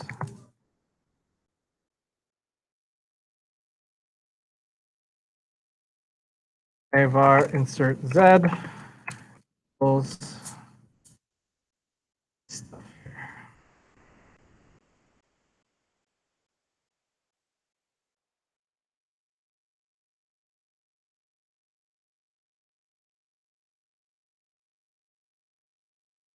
Great.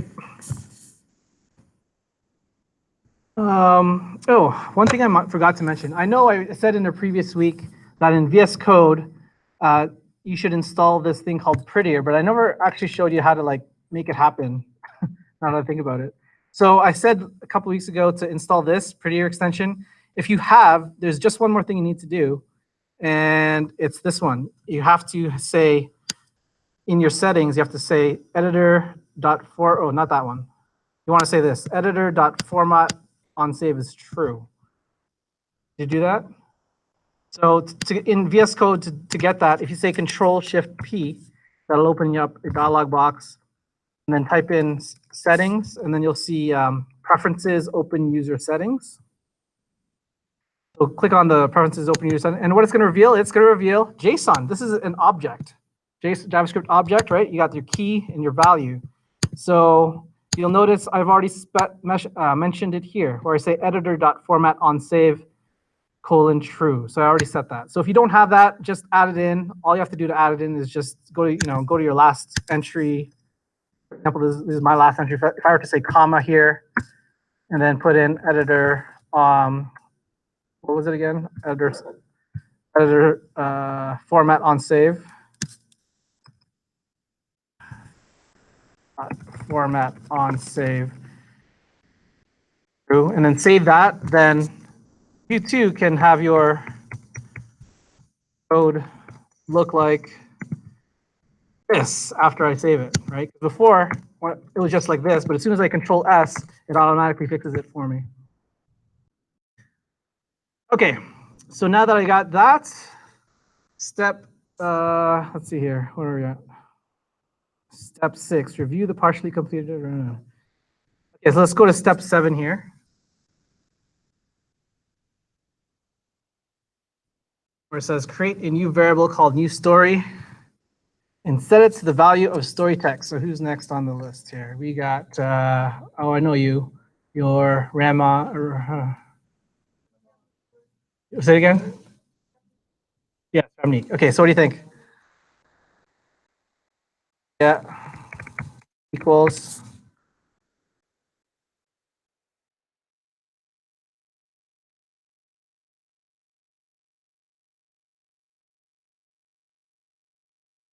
That again.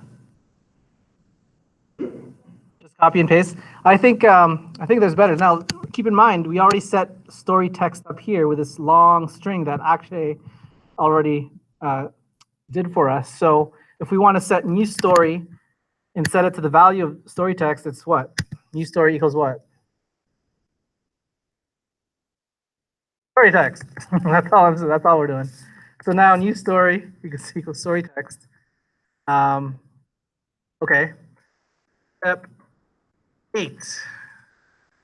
Use our random function to generate a value for each of the 3 new variables called x item, y item, and z item.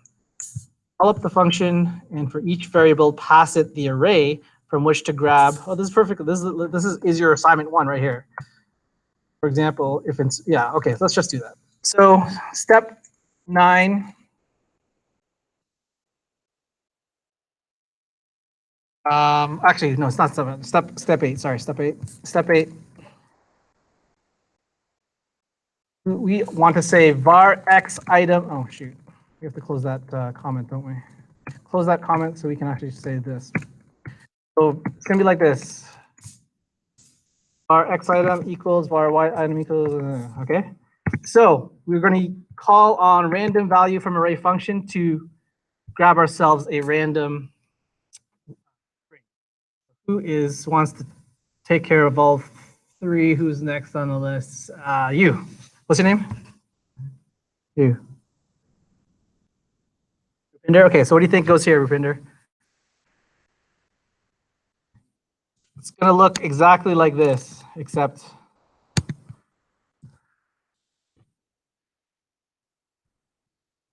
so it goes to the right of the equal sign. What do you think? No? Okay. How about Ramandeep? And what goes in the argument there? Insert X. Where does, yes, you're right. And where does insert X come from? It comes from this array here. Right? So this is your assignment 1, right? Pretend insert X was like your nouns array, and you're passing in your nouns array here. So at the end of the day, this X item will be a string from that nouns array, right? So next would be var Y item would be the same thing. By the way, check this out. To have multiple cursors, and I'll show you this. Let's pretend we are back to this. In VS Code, if you were to hold down the Alt key and then click away, you could say this.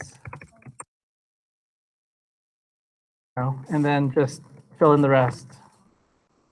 Alt key. That gives you multiple cursors. It saves you a lot of time. So let me demonstrate that again if you didn't see it. So right now I have a cursor here. If I hold down my Alt key and then mouse click where I want the next cursor to go, mouse click where I want the next cursor to go, and then I could just say whatever. Okay. And escape to get out of that, and then just save. It's just the time. It's just a huge time saver. Okay. Okay, so now that we got, let's just console log just to see where we're at. Okay, so let's say console log X item, Y item, Y item, and Z item. Let's just console log that. Question: this is inside a function. Will this function run if I click a button somewhere? No, because we forgot step 5. Add a click event listener to the button so that the function is run. Okay, let's do step 5. And who's next on the line? What's your name? Shavim? Sorry? Okay. So go ahead. What do you think? I want to add a click event listener to this button right. Oh, hold on. This button right here. And I already got this button up top called randomize. So now that I got it, I want to add a click event to it. So how do I do that? Randomize what? Click? No. For $100.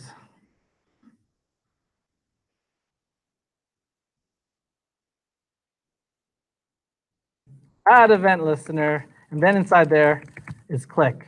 Then after the click is what? Comma, and then call, not randomize. You want to call the result function. So right, because I said result here, so I'm just passing that. I'm telling Java the browser to run my result function after it clicks. So this should work. Just as a test, I'm just going to say at the very top of that function, console log, it's running. Okay, so let me test it. Let's see if it works. Let's see if I see it's running. Refresh. Let's open up my console. Refresh and click. It's running. Oh, random value from array is not defined. What's even just looking at this? What's the matter? Where's my mistake? Detail orientedness. Yeah, I said double M here. Okay, so let's take away that double M, which is right here. Oh, I can use my multiple cursors. There we go. Save. Try that again. Refresh. Click. Okay, it's running. Okay, good. I see this is coming. This is my X item variable. This is my Y item variable. This is my Z item variable. So I got that. So now I can make a story and put it in here in the paragraph. Okay. So this is where last week's string methods come into place. Oh, steps. Oh, yeah. Step 5? Yeah. Step 5, right here. Okay, here's a trivia question. Why don't I just say result parentheses? What's wrong with that? It's going to run immediately once it gets that. I don't want it to run immediately. I want it to run once it's clicked upon. Okay, so that's step 5. Let's go back to step 9.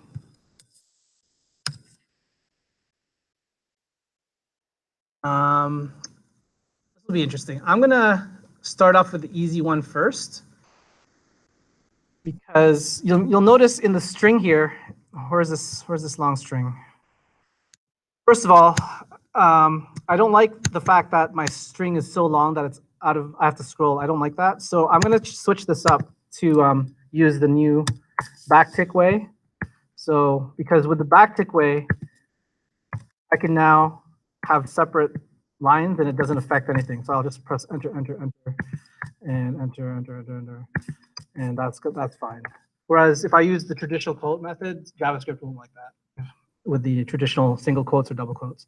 But with the backticks, you can have multi-lines. Okay, so you'll notice in the string that there's multiple insert X's here. There's this one here, and there's another one here. And that's why Scott McCrindle says somewhere here that you can run something twice. Where was that?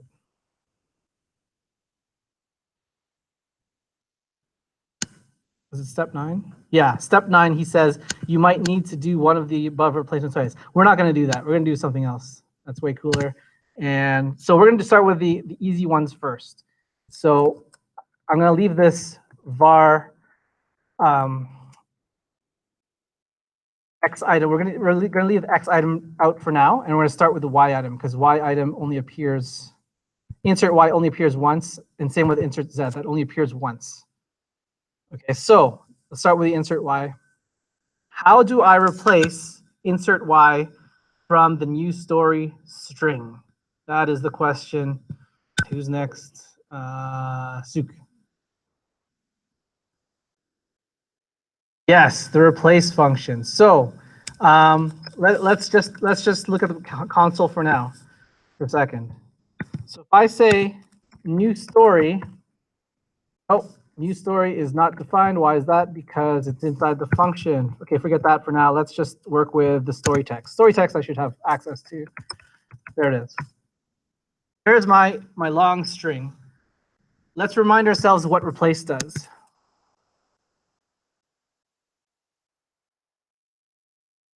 Here's a long string.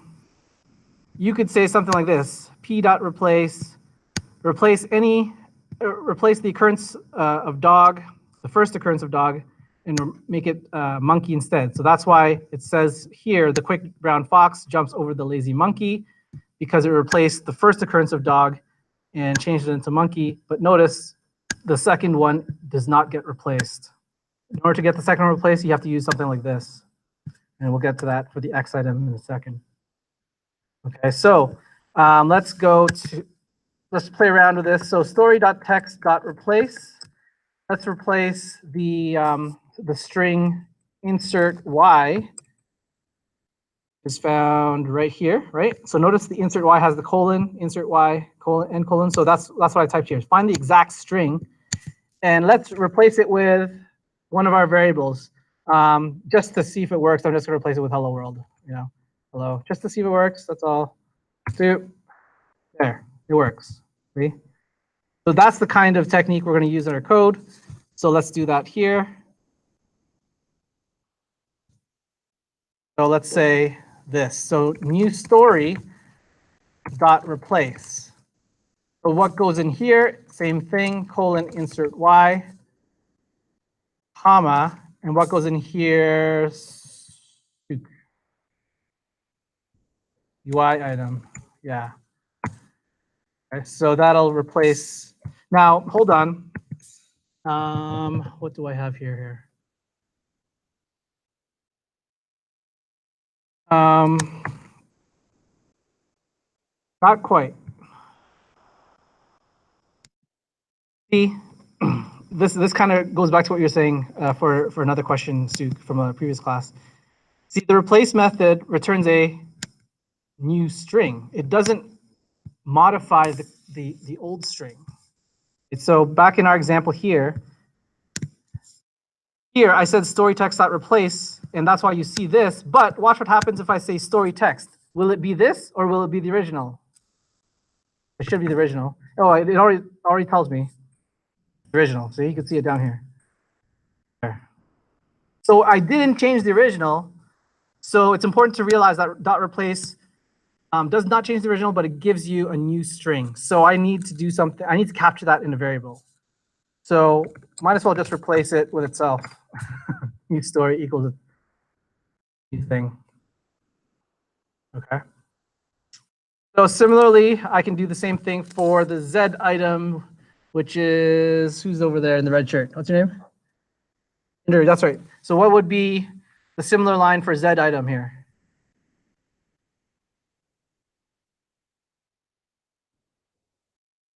Store equals, yep. Everything's the same except what? Z, right. Cool.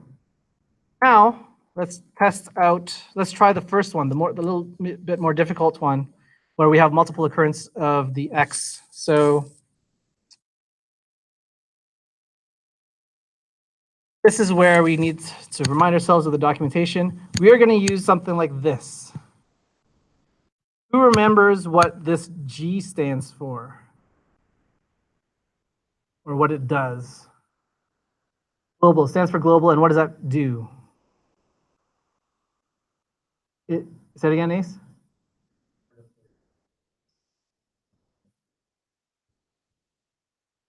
Whole line. Yeah, so in this case, the G stands for global, which means find every occurrence of dog. That's what global means, every occurrence, and replace it, and just look for that. So right now, that's why we have regex here. So this is called a regular expression. So we're going to find every occurrence of dog and replace it with the word ferret. And that's why here the result is ferret is replacing this dog and this ferret is replacing this dog. So we're going to use the same kind of technique. Let me just copy this so I'm reminding myself how to use it, and I'll erase it later. So I want to say var regex equals, so what goes in here, Connor? What goes in here? I want to replace the string insert X.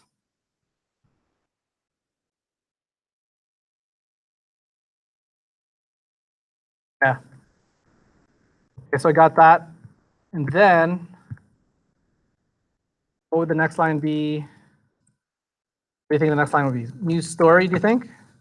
New story dot replace regex with our variable what? I think it would be X item, yes? You think? Yeah, let's try that out. Yes, very good. New story equals that.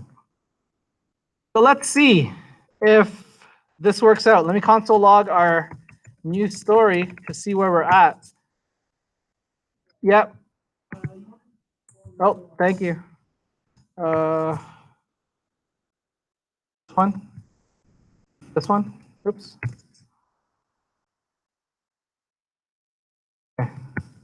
Okay. Any other syntax errors you see? Okay, so let's console log that new story to see where we're at. Refresh, get random story. Haha. So is it working? So my random was Santa Claus. Is Santa Claus being inserted? Yes, it is. Now this is the first insert X. Where's the second insert X? Right here. So it's working. My second random was Death Valley, and that's being inserted here. My third random was this phrase, which is being inserted right here. So it is working. So now that it's working, all you have to do is output it to the actual web page. Okay. So let's do that now. Let's skip step 10, step 11. Let's just go to step 13 real quick to make that happen. So who is next on the line? Linda. What do you think, Linda? I want to output my new story to my this DOM element called story, which is basically here. Yep. So story text content equals new story. Let's see if that works. Refresh. Woohoo! If I click it again, story. I could read this for ages. So exciting. Okay. Great. And properties. So now let's go back to up a line to step 10. Before I move on to step 10, any questions or comments so far? Are we good still, or is anything confusing? Are we good? Yeah. Okay. So if the user has typed a name in the custom name field, so if a user has typed something here, replace the name Bob in the string. So where's Bob? Bob is right here. So here's Bob. So replace that Bob with whatever is typed in this right here. So go ahead, take a couple of minutes, talk to your neighbor, figure that out, and I'll come back after a couple of minutes and ask you what you got for step 10.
All right. Who wants to tackle this one?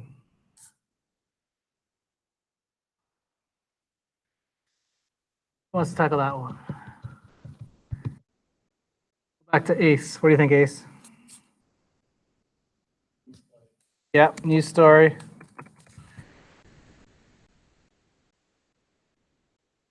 New equals new dot story dot replace. Yep. Bob. Custom name dot value. Okay, so the question is, how do you get the whatever was typed into the text box answer? Use that DOM element that we captured before, dot value. So let's see if that works. Let's see. So I save it. Let's refresh it. Let's type in hello. Let's generate a random story. Look at that. There's my hello. Wonderful. So hello is replacing Bob. Wonderful. Okay. Next, final step, step 11.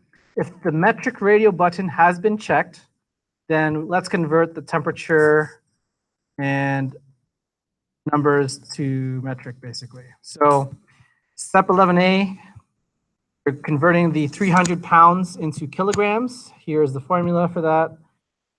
You're replacing the string 300 pounds with the kilograms.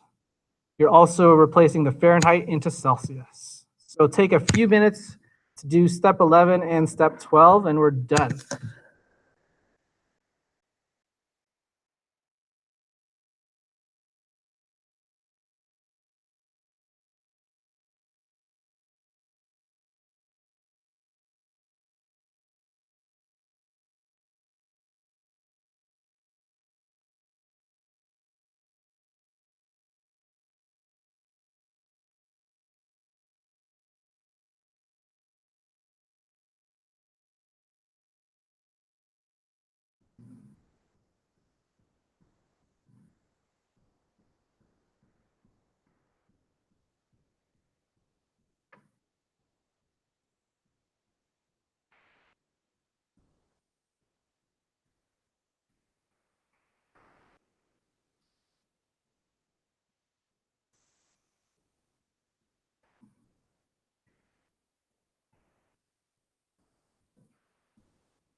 All right, let's take it up. Who wants to tackle the step 11A?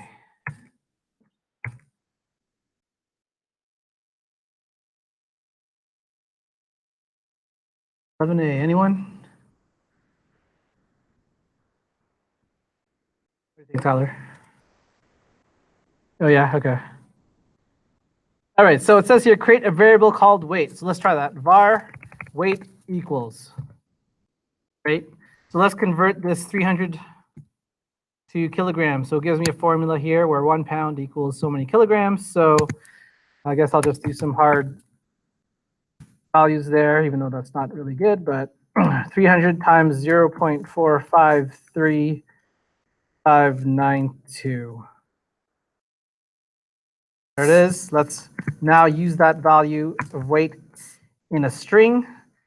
So similarly to how we did this new story, we're going to say new story equals new story dot replace. And we're going to replace the string 300 pounds, which I think occurs in our massive string here. There it is, 300 pounds. We're going to replace that with our value of weight plus space kilograms, something like that. Let's see if that works. Let's see if that works. So refresh. Here, if I click on just the generate random story, it should give me the old pounds, which it does, 300 pounds. Now this time, if I click on the metric and then generate random stories, there it is, kilograms. Woo. Right. By the way, just to reinforce what we're actually doing here, where's my metric? Here it is, metric, ID of metric. So what I'm going to do is I'm going to grab this radio button. Actually, I think we already did that, didn't we? Metric, did we do that? No, we didn't. So let's grab this. I'm going to call var metric equals document.query selector with a. I got metric now. Yes. See, look, there we go. So right now, metric is currently not checked.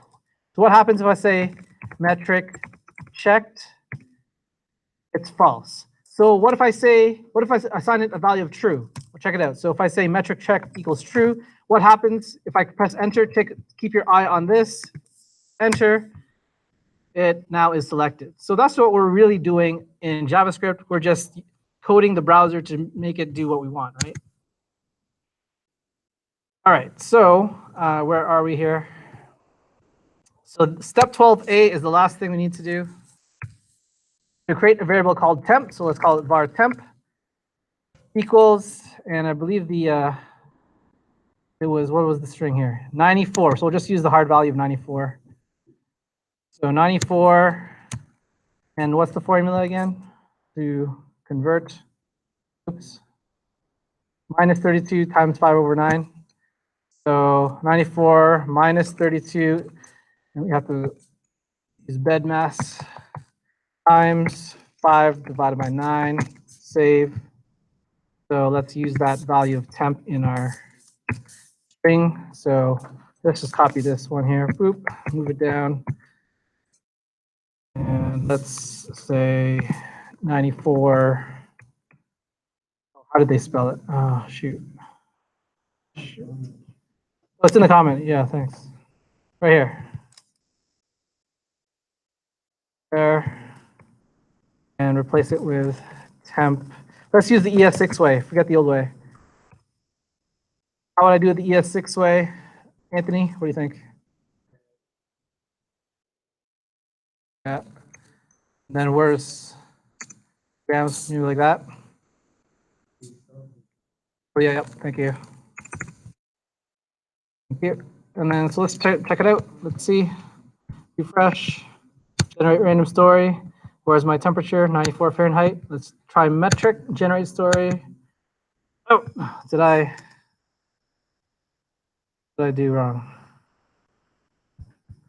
What is wrong?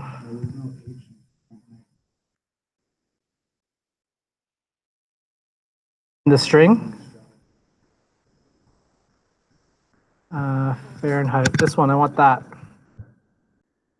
Copy that. Oh, I see what you. Oh yeah, spelled wrong. Okay, let's try it again. Refresh that. Metric that. There you go. Obviously, you can use a to-fixed value there or a to-fixed method to make it look good. And that is the end of that. Okay, so your lab is to, in addition to what we did, try to make it look like this using Bootstrap's card body. I put a link to card's body here. And you'll get also another bonus mark if you use the insert adjacent HTML instead of the text content method to do what we did. Okay, so try to make it look like that as an additional challenge, and that's it. 3:23. Any final questions or comments before I either dismiss class or give you some more stuff to ponder on, which I'm currently debating. Vote again? Okay.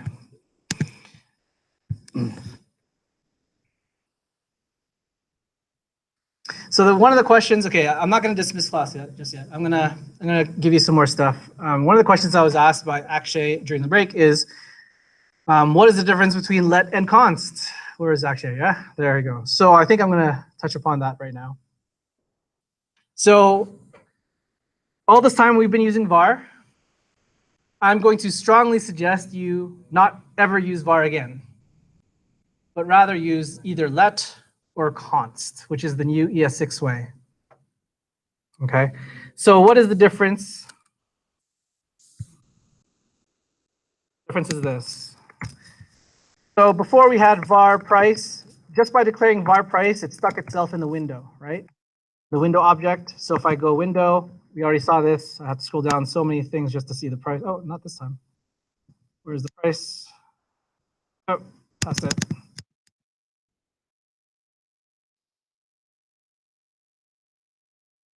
Where'd it go? Where'd it go? It was there before. Anyways, by using let, just clear that out. It will not do that. So let price, it won't do that. And you want that to happen. You don't want any other programmers who insert scripts after you to affect your variable. And so think of let as your new var. Okay, so you can say let price equals 2. You can still change the price of 2 to 3, and there it is. So price is now 3. So that's like var. There is slightly more complexity to let, which I'll leave for your presentation. However, 99 times out of 10, I'll use const. If I know nothing's going to change, I'll just use const. In Java, you have constants too, right? So if I say const a equals 3, and later on I decide to try to change it accidentally, I cannot, because it was declared as constant. However, and this is the big however, okay? This is the big however. Check this out. Const b equals an array of 1, 2, 3. Enter, right? So I have b, okay? I can access b of 2, which just gives me 3. Check this out. b2 equals hi, give me b.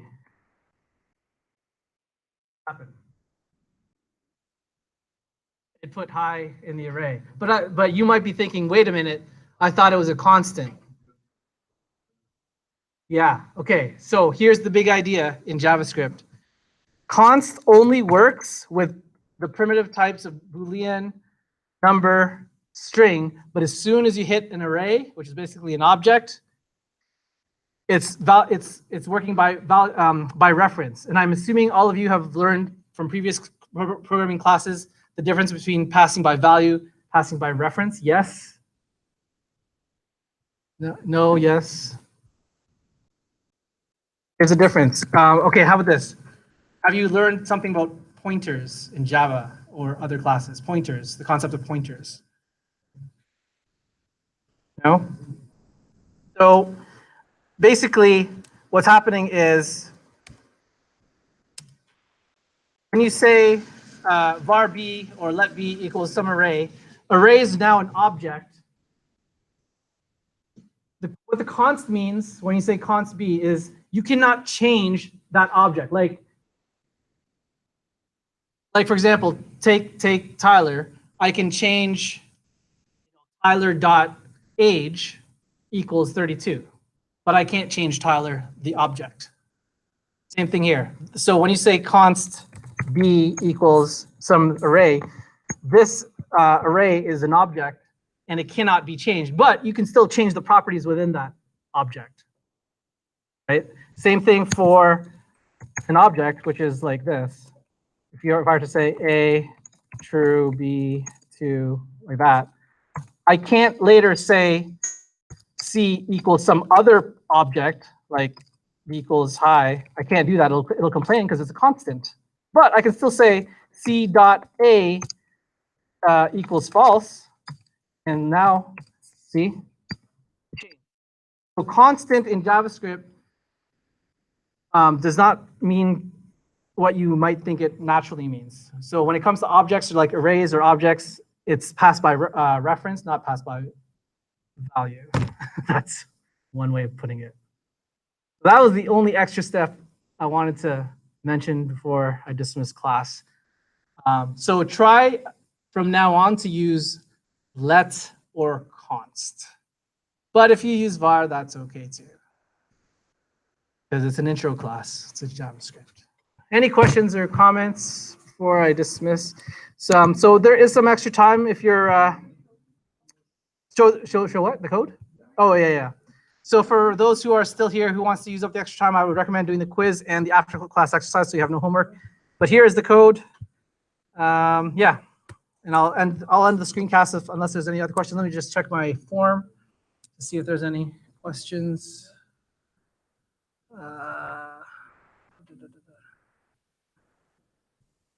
Nope.